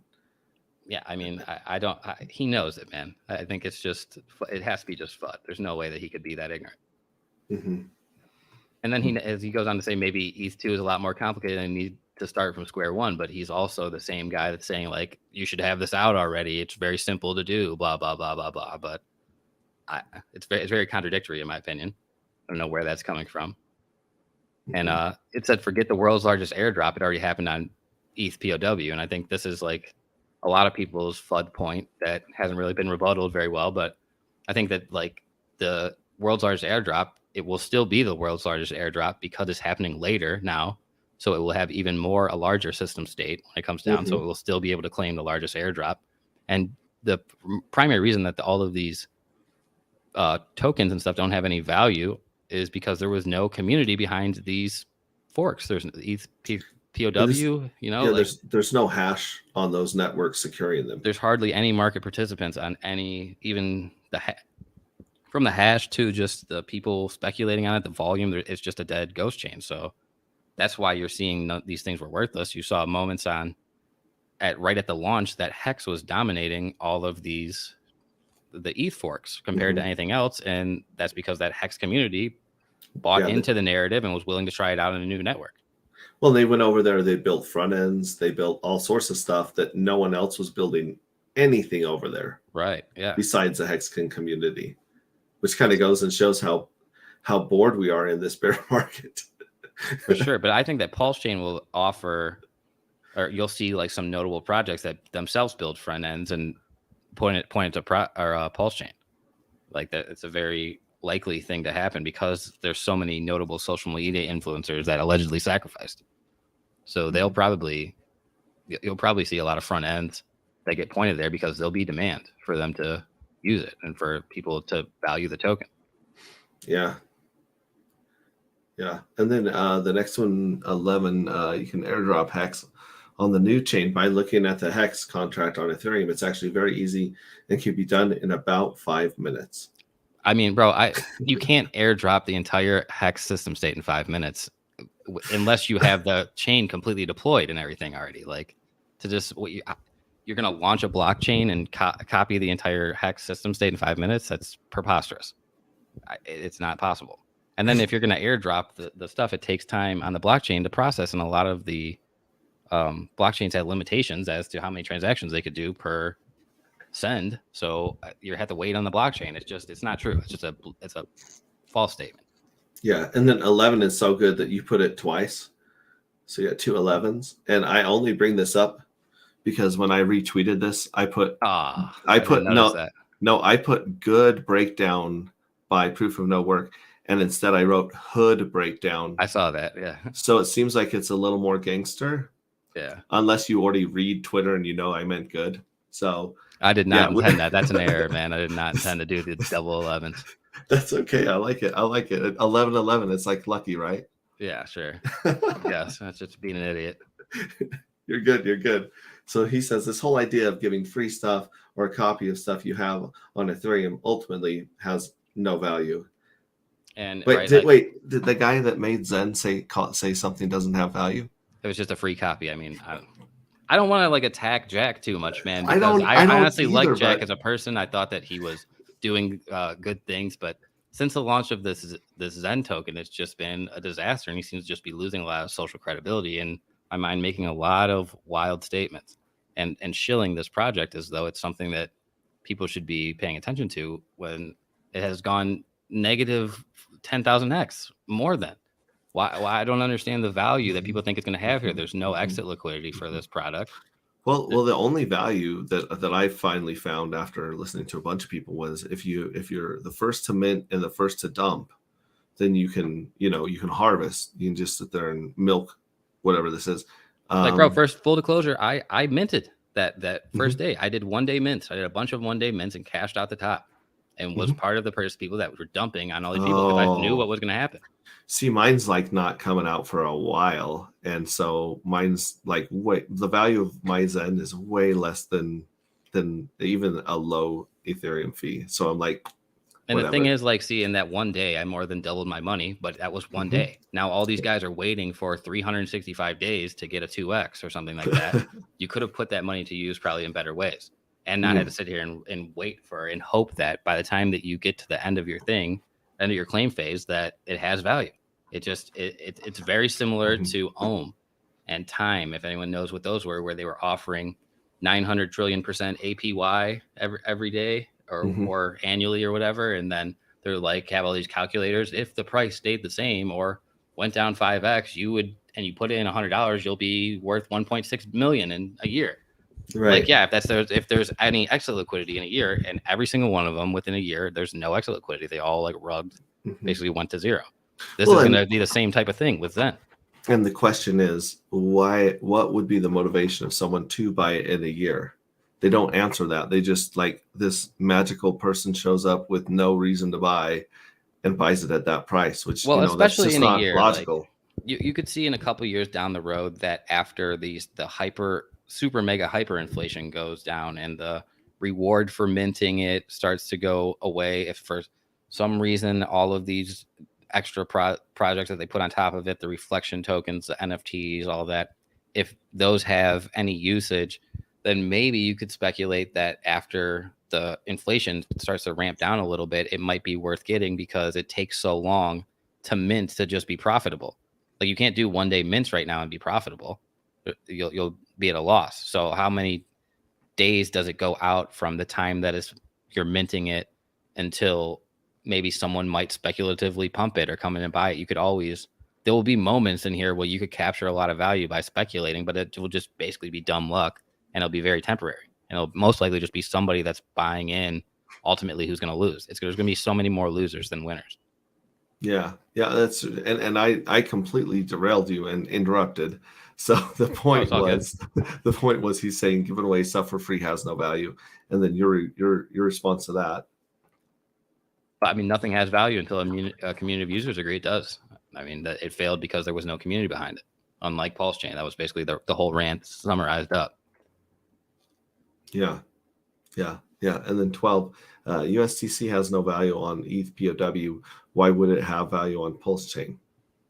It won't. I mean, it shouldn't. It might have a little bit of value from the community that just comes in and puts a little bit of value behind it. They say that for some reason, this USDC or USDT or whatever should be worth something, but the issuers aren't going to let you redeem it for dollars. So it won't be worth 1-to-1, or at least it shouldn't be. It makes no sense for it to be.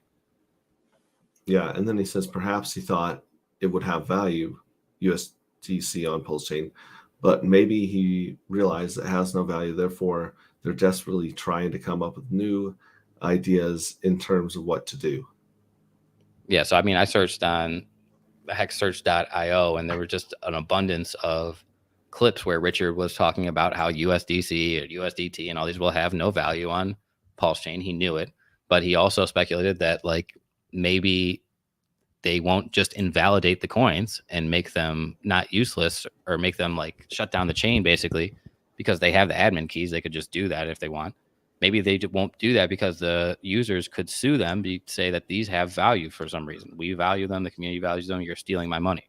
So he's made his points expressed for a long time on this whole thing about the stable coins. And he's trying to get a separate stable coin or maybe one of them to agree to value it, but it's not going to be the copies of the sacrifice. It would have to be something else. I think there's like 3 or 4 projects building for Pulse Chain that have to do with stable coins. Yeah, that are offering their own stable coins. Yeah. So we'll probably have some stable coins anyways that are probably more trustworthy and trustless than USDC and Tether. Yeah, you would hope with all the hexagons behind it that they would do things the right way for sure. Right. Okay, and that's great. You just went and found the resource straight from Hex Search. 14 says we don't know that there's quite a bit of money in the sacrifice pools that were supposed to be used on Pulse Chain. So I think this is one of the key points that people are not understanding about this whole thing and exactly how Hex worked when it first started out. The money that you give Richard is not going back to liquidity. That $1 billion that you put up to buy it, that's not what the market cap is. The market cap launches at 0. It's going to start at nothing. And then the first person to put up some liquidity to price the asset will be where it goes from.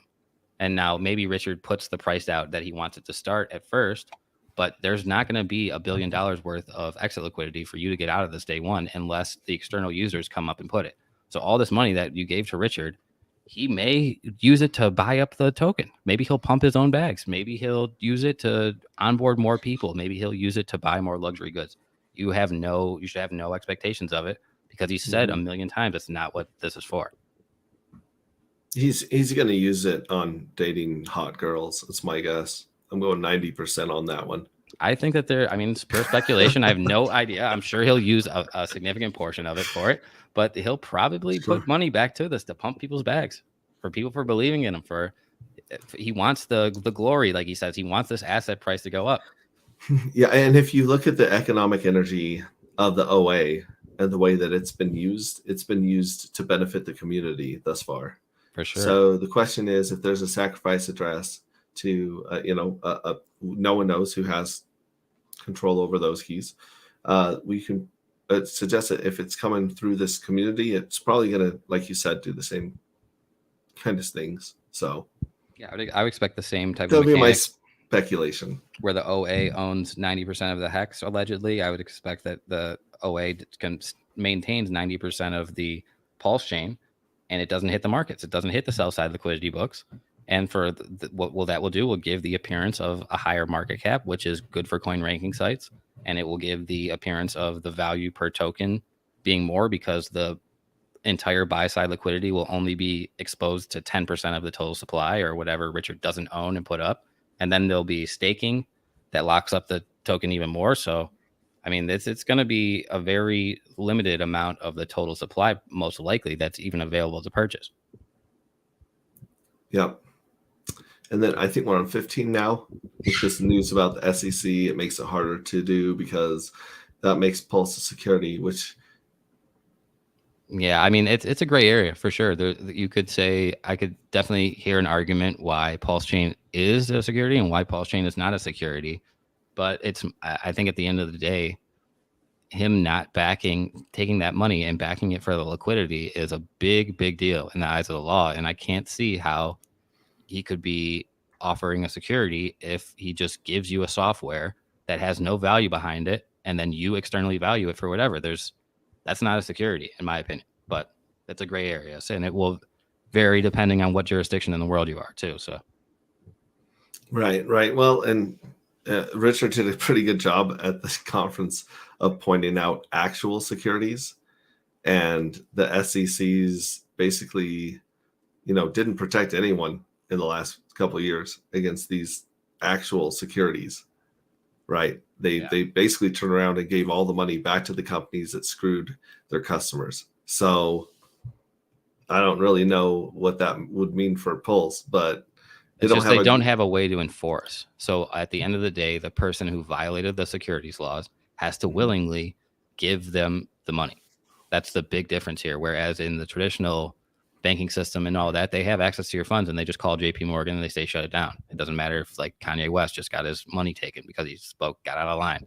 Like they could just take your money. But this with the blockchain, at the end of the day, unless you have a hacker that's like a cypherpunk or somebody like that can get into these funds, which there's very few of them, unless somebody gives you the keys, unless somebody willingly gives you over the funds, you're not recovering them. So that's a huge, huge problem within cryptos. There's no enforcement arm and there's no real ability to enforce. Yeah. And I actually just figured out how to zoom in on some of these words so maybe people can read them, but we're on 16. So Pulse was given to people who gave money to some wallet, and now this money will be used to generate more value. Yeah, point 16, 17, 15, they're all basically covering that same thing about the SEC and the SEC ruling Pulse security, and it was sold to investors as a security. Like, it's odd for Jack to say that. He sacrificed for it. He was a participant in this. He said he has friends that have $1 million worth of sacrifice. Why is he throwing this type of flood out there, especially as a project leader and somebody that has such a big influence? I don't know what the motivation is here.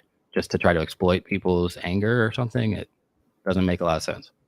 Well, and he's also saying that because these people have expectations, that falls on Richard's shoulders, or that's his responsibility, which doesn't make any sense. I mean, right? It's like if you go and get a housing, you sign for a mortgage for a house that's valued at, I don't know, $100,000, and you have expectations that it goes up, but it goes down. Like, you can't sue the loan provider because the value of your house went down. You had expectations that didn't play out. These expectations were in this tweet 18 here. I have a disclaimer that's listed on pulsechain.com. I believe there's one on PulseX as well. There's to be no expectations of the work of others after this. Like, you might be expecting updates on the software or something like that. Maybe that's a reasonable expectation, but you're not to expect that software is worth any money or worth any more money than what you gave.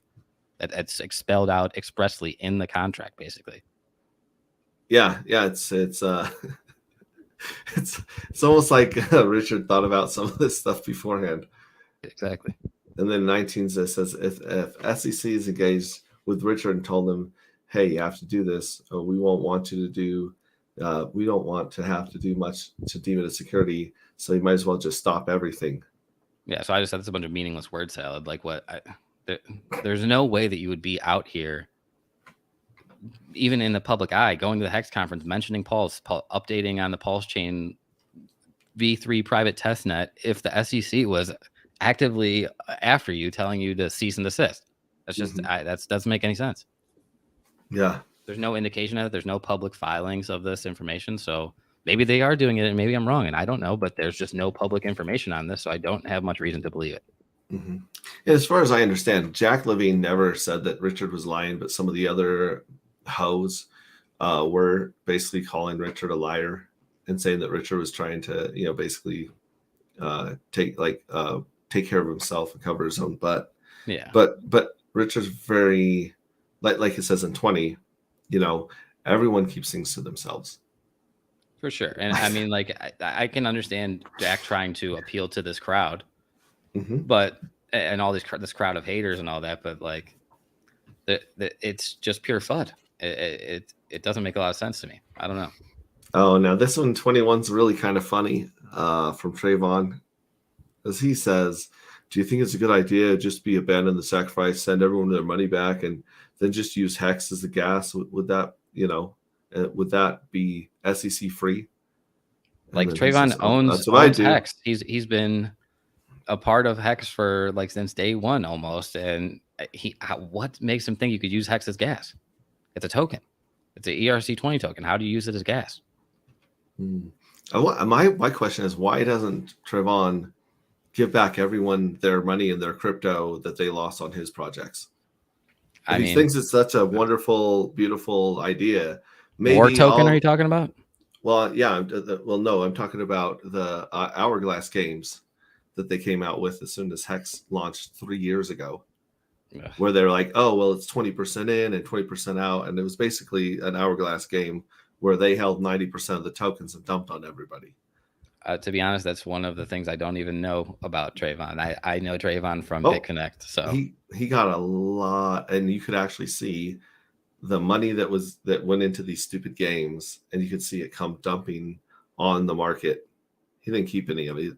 It's pretty easy to correlate his actions and some of the other not cool people that took advantage of the Hex community back in the beginning. Yeah, I mean, it looks similar, like he had similar intentions with the Zens, as Trayvon appears to be one of the largest Zen holders out there, and he was really shilling the NFTs that they were going to pump the price, and probably getting a lot of people that got wrecked buying that price, because he wants to dump at a decent price. And I said, don't hate the player, hate the game. I sound like I'm really, really attacking it, but it's like, you can't say one thing that you want Richard to be this, angel, and it's like, you're not exactly an angel yourself. No, I understand Trayvon's actions. I don't even blame him for what he did. It's just like, if you listen to his advice, it's like shame on you almost.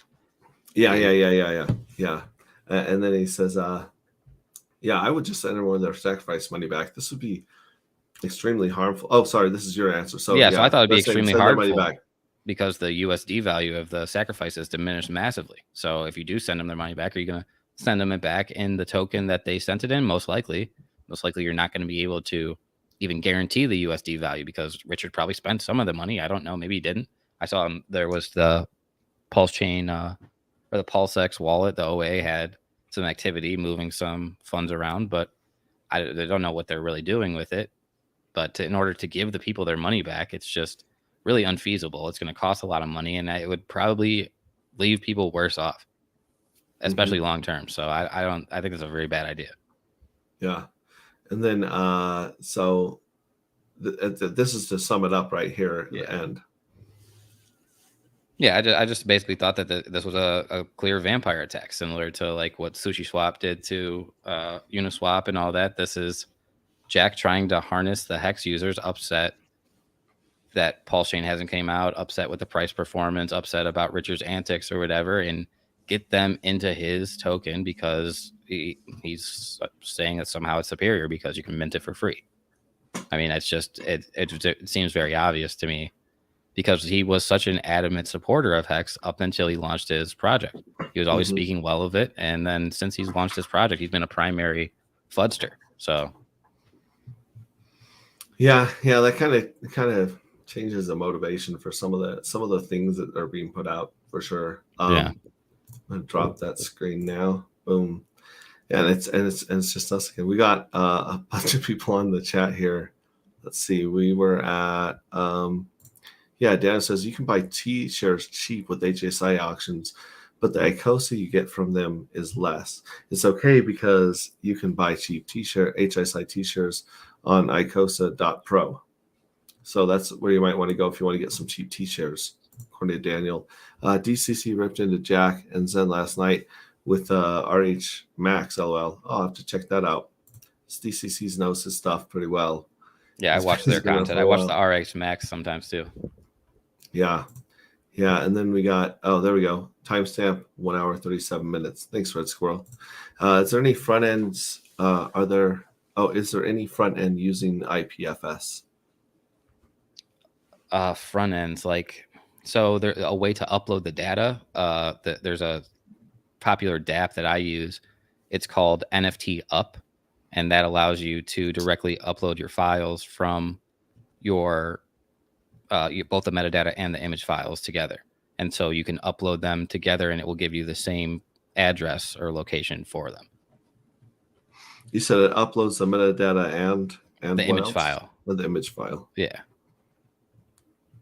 If you want to learn a lot about this, a good resource on YouTube is someone called Hashlips. He's a guy that I use to build to randomly generate the NFTs with the layers. And he goes over a lot of this stuff and provides some of the people that it will suggest you to look into and they're associated with him will show you how to do this stuff step by step and use NFT Up and all that. That's a really good resourse. His name is Hashlips, like HASHLIPS. Yep. Okay. Check that out. Cool. And then Chris says 2x of your gas fee, lulz. Yeah, basically that's what you've got to, you're looking, really that's your cost is the gas fee going in there. That's definitely worth the watch. I never liked Jack. I hope ETH isn't in a bull market. Yeah, so if ETH goes into a bull market and the Zen continues to go down, then it's definitely claim fees are going to be so high, man, on that ETH gas. Yeah.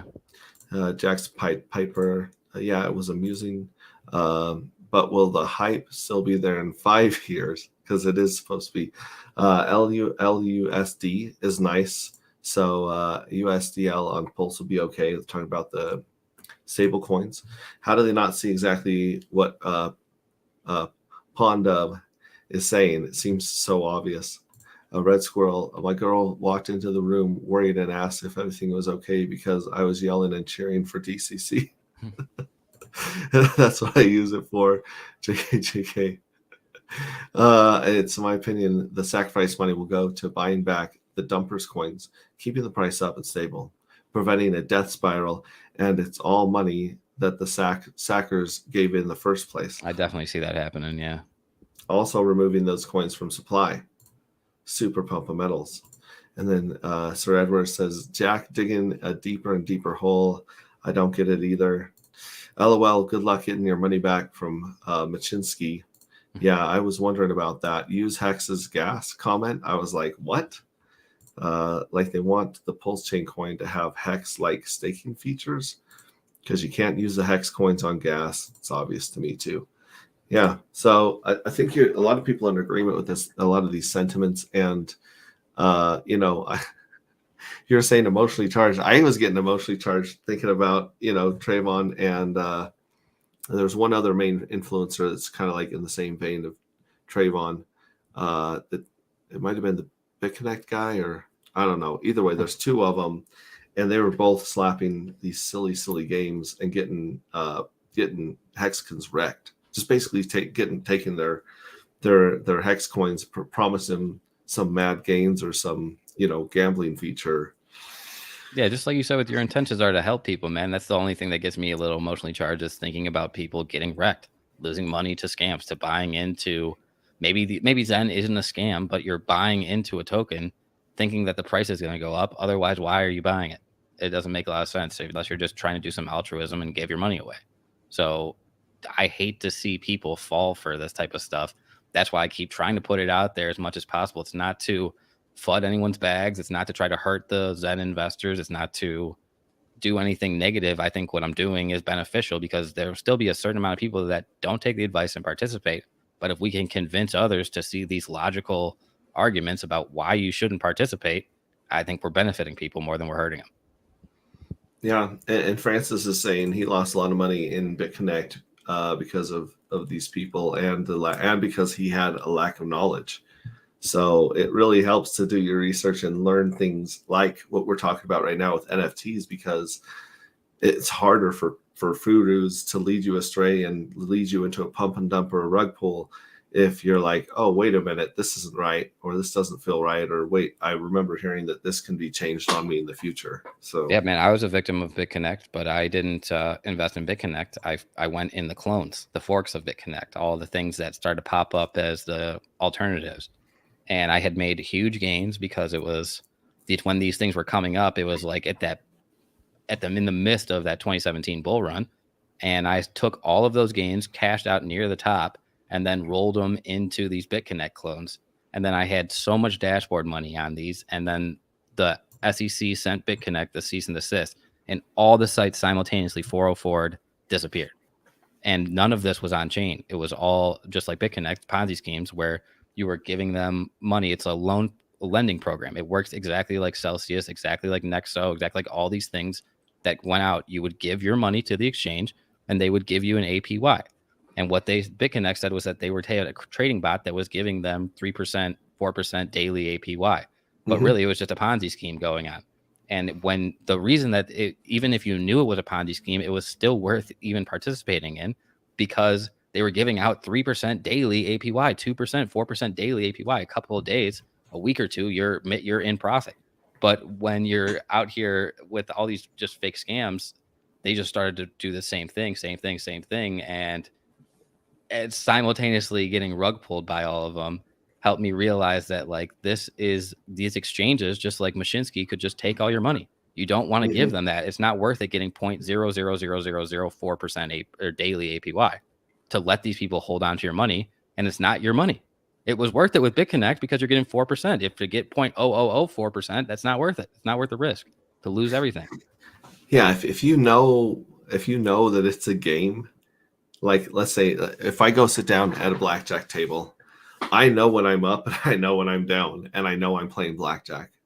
So I know when the right time is to get up and walk away from the table, and I know when the time is to just say, well shit, I'm down $20. I might as well lose the last 3, right? I've really got good at that, man. I did the same. I did the opposite and took advantage of this. And like I was talking about those ohms forks and all that, those things that offered those crazy APYs. Well, initially when they first came out, they all skyrocketed in price and were giving that APY. So I found a clone that was called Jade Protocol that was a fork of this. And I got into it on like hour 2 of the life of the contract. And it immediately, I bought within 3 minutes. I bought, say, at like $200, $300, $400. As soon as I bought, 3 minutes later, the price tanked to $5. Instantly went to 0. But I'm like, I'm just going to hold this now because I'm absolutely wrecked. And then within 24 hours, 12 hours, it was back up above where it was at. So people were just cashing out the liquidity. And I ended up hodling it till it got about 10, 20% from the peak. And I was like, dude, I am happy with this money. I made a significant amount of money. I'm out. I withdrew it all. And then within 3 days, the whole thing tanked and crashed and started its rug pull. I knew what I was getting into. I knew it was a scam, but I was sophisticated enough to know that I can't expect to wait a year to get my money, 6 months to get my money. This is going to rug pull it some. So don't be greedy. Just play the game, take your money. That's what I did with it. Is it moral? Is it wrong? I don't know. But if the game's out there, that's what you could play it, you know? Yeah. And going into this next comment, Daniel Pope, he says, buying in and needs DCA for 6 months or more. I think that a lot of people are starting to DCA in right now, because I don't think we're at the bottom, but I think we're close. So DCAing is probably going to help you over this next crazy year of who knows where the market's going to go, how low it's going to go, or how sideways or how choppy it is. But yeah, definitely that one. And then Rick Davis says, not sure why anyone would listen to Trayvon. He comes across as shady. And I thought that for the first time he heard him. You know what? I think that there is a reason to listen to Trayvon, and there's a reason to listen to Richard Hart. I think that both of them see crypto for what it is. Right now, it's 99.99% speculation. It's the Wild West. There's a huge learning curve to even get into crypto. And then once you get into crypto, you don't know what you don't know. There's so many projects that I saw back in 15 and 16 that just have a different name today. They're the same rug pulls over and over again. They're the same stupid ideas of, tracking bananas on blockchain. I bring that one up a lot because I remember that ICO made some insane amount of money. Stupid, like, oh, banana coin, we're going to track bananas so you know where your bananas come from. And they made so much money, and then they disappeared in the middle of the night. No one heard from them ever again. They just were gone. There's so many stories like that. And if you've been here long enough to see that, you start saying, oh, okay. So it's like, don't hate that player, hate the game. So you have people like Trayvon that see the opportunity in this casino and they take it. And I don't know if there's necessarily anything wrong with that, because until this becomes a more mature and useful technology, like the internet, right? Back in the day, the internet, the only reason to get on the internet is if you were a nerd or you wanted to get in some weird chat groups. You didn't go on there to buy stuff from Amazon or watch something on Netflix. Definitely. Yeah. I mean, I listen to Trayvon all the time, and I just want to hear what he's telling people. I don't really subscribe to most of the stuff that he's shilling, but I just kind of want to know what he's telling the audience to get a gauge of what these people are expecting and what their thoughts are. Yeah. So you've got people's perspective, like Trayvon that sees the crypto for what it is and takes advantage of it and takes care of himself. And I don't think there's anything actually wrong with that, really, because it's just a system that he's taking advantage of. But then Trayvon got wrecked on BitConnect too, man. Like he had a bunch of money into it and he got wrecked on it too. Like he wasn't anybody special. He's just a promoter behind it, and now he has a little bit of following. But don't trust in any of these influencers' statements 100%. Do your own work. Check your own stuff. Verify yourself. It's just like they told you as a little kid. Check your work. Well, I was also going to say the opposite of Trayvon is someone like Richard Hart. He sees crypto for what it is and says, hey, we can make this better. We can improve on it. We can help people not get wrecked in this casino. Yeah. One of the few project founders that's notable, that's willing to admit that this is all speculation and that it's 99% hype cycles that are just people, community driven. It has no real intrinsic value. It's all speculative.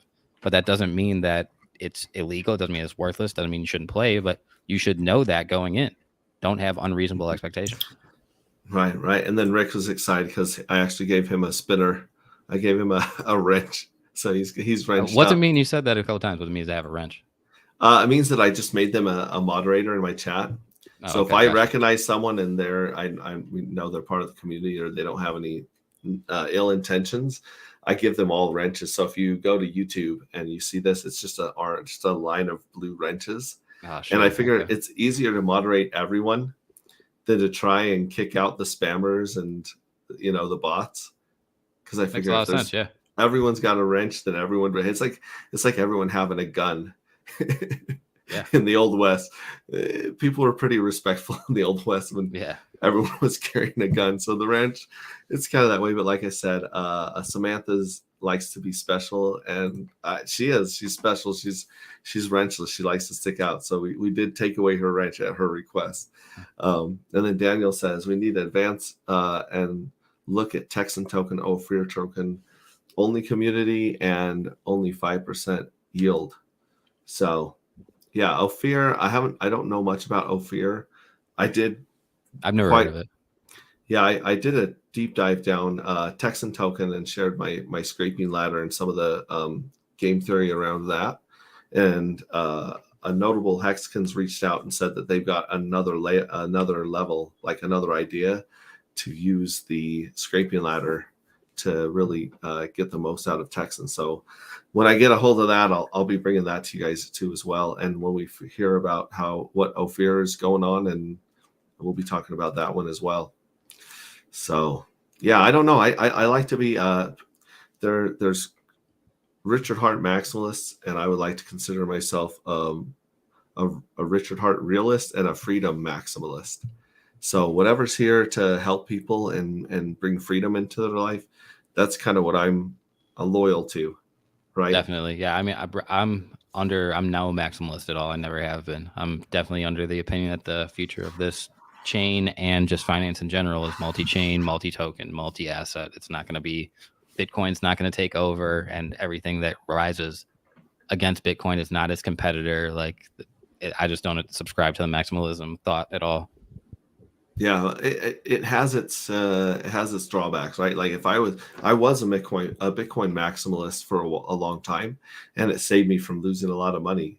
But had I stuck to just that, I would not have been able to go with Hex when it started, and it would have cost me my freedom. Yeah. So there's like a line of skepticism and open-mindedness that I think will serve us very well in crypto community in the years to come, especially with these crazy cycles. I don't know, man. Since day one, I've never been a fan of Bitcoin. Ever since I first started using it, I never invested in it. I thought that everything else that existed was superior technology. Even at the time when it was just Litecoin, Ripple, and all that stuff, I was like, why would I use Bitcoin? It doesn't make any sense. Why would anybody else, once they figured out how this works, use Bitcoin? And it has such high market cap relative to everything else that I was fully out. So I don't know. I don't see the value that a bunch of people see in it. I definitely recognize that they're the first mover advantage and the community behind it and all that. But Peter Schiff could be right one day. As sadly as people don't want to admit, Peter Schiff might end up being correct, but it's just not under his timeline. Well, I see Bitcoin just like the S&P 500 now, and the Dow Jones. Like, there's so much institutional money, and they basically stopped Blockstream from innovating years and years ago. They basically hobbled them and crippled them, and really took over the whole dev community. And then we have no idea who these miners are or where they are, as far as like you wouldn't be able to communicate with them, right? Like, I'm not going to be able to send them an email or anything and find out what's going on. They're in their own world.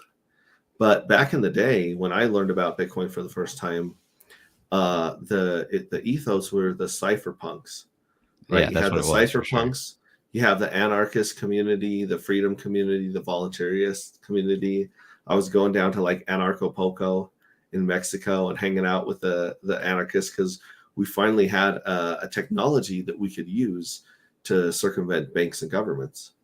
And, obviously that promise and that idea have kind of gone by the wayside, honestly.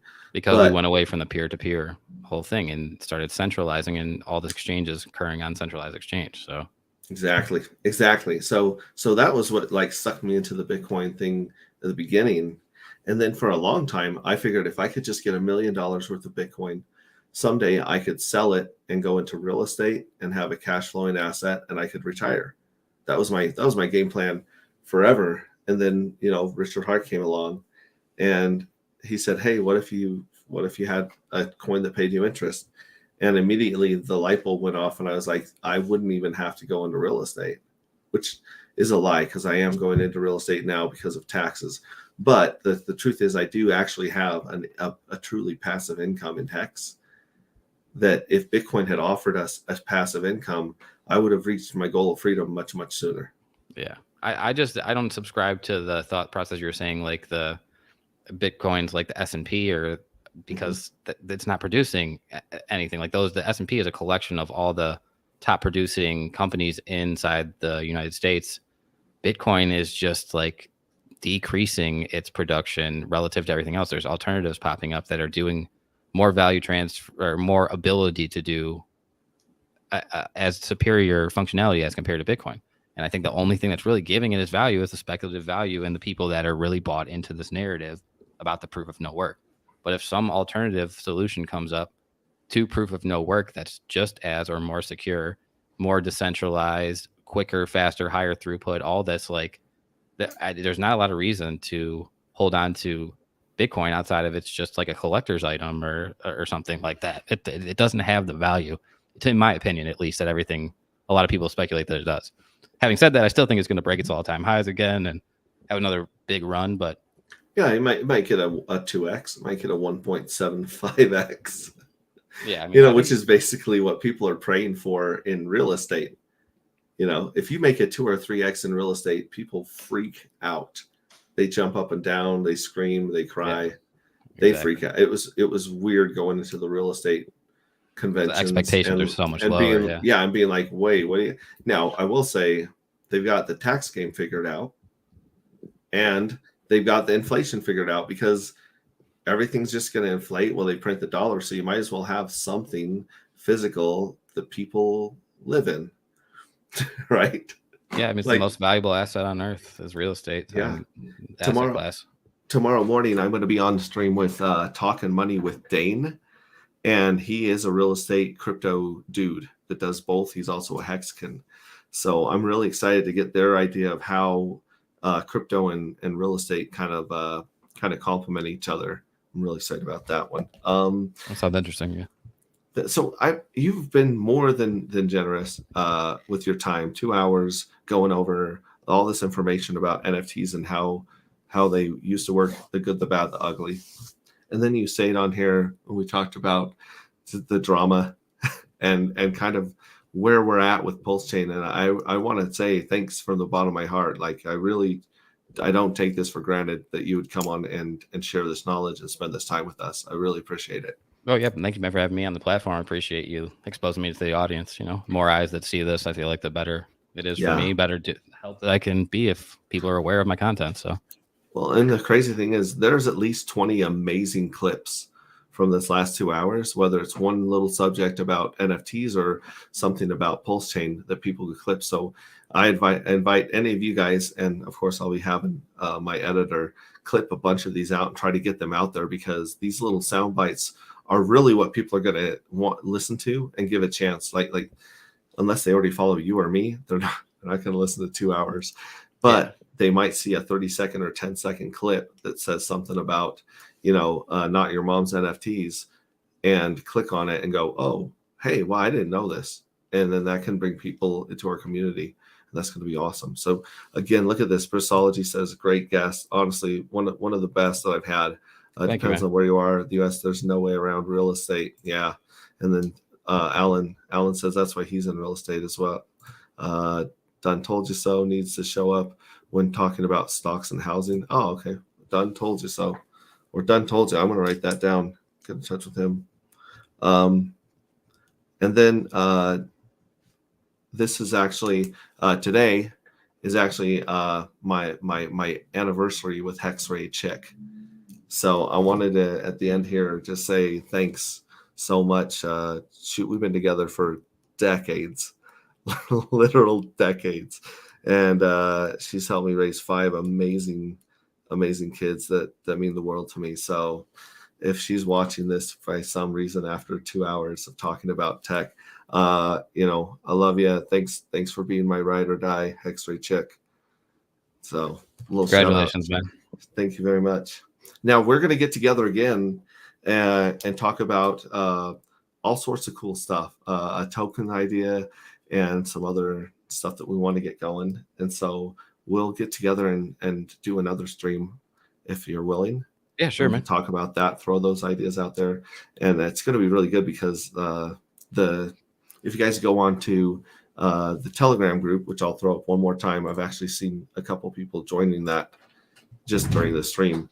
But if you go here into the Telegram chat, there's there's a Telegram chat with you talking about some of the ideas, bouncing some ideas around. And it really reminds me of the old days with Richard Hart, because we used to sit there and on YouTube stream, he would say things like, hey, what should the interest rate of Hex be? What should the penalties be? What should the length be? Like, how do we do this? What should these bonuses be? What should... And you could actually see Hex being born before your eyes. And that's kind of how I feel when I was listening to your chat. Yeah, I'm very much trying to do that same thing, man. I want to hear what the crowd thinks, because ultimately the users are the one that are going to value anything. So what do they want? What would make them happy? What do they want to see? Definitely curious. Yeah. So we'll be talking a lot more. And like I said, tune in tomorrow morning. I'm going to have to throw a link up in Twitter so you guys can join us with Talking Money with Dane. And then on Monday, I've got an appointment, a stream scheduled with, oh my goodness, reality, Facing Reality. So Facing Reality and I are gonna chop it up. And I've got a whole bunch more streams that have come out because of the conference. All these hexagons are so generous with their time and their information. It's awesome. And again, thanks again to PoNW for your time. I really appreciate it. And thank you, man. Thank everybody for tuning in too. Yeah, and thanks to chat for being here. I love you guys, and we'll get there. We'll get to 1 million families and and we'll just keep building in the bear market, right? Definitely. So thanks very much, and you guys have a wonderful day. Bye, guys.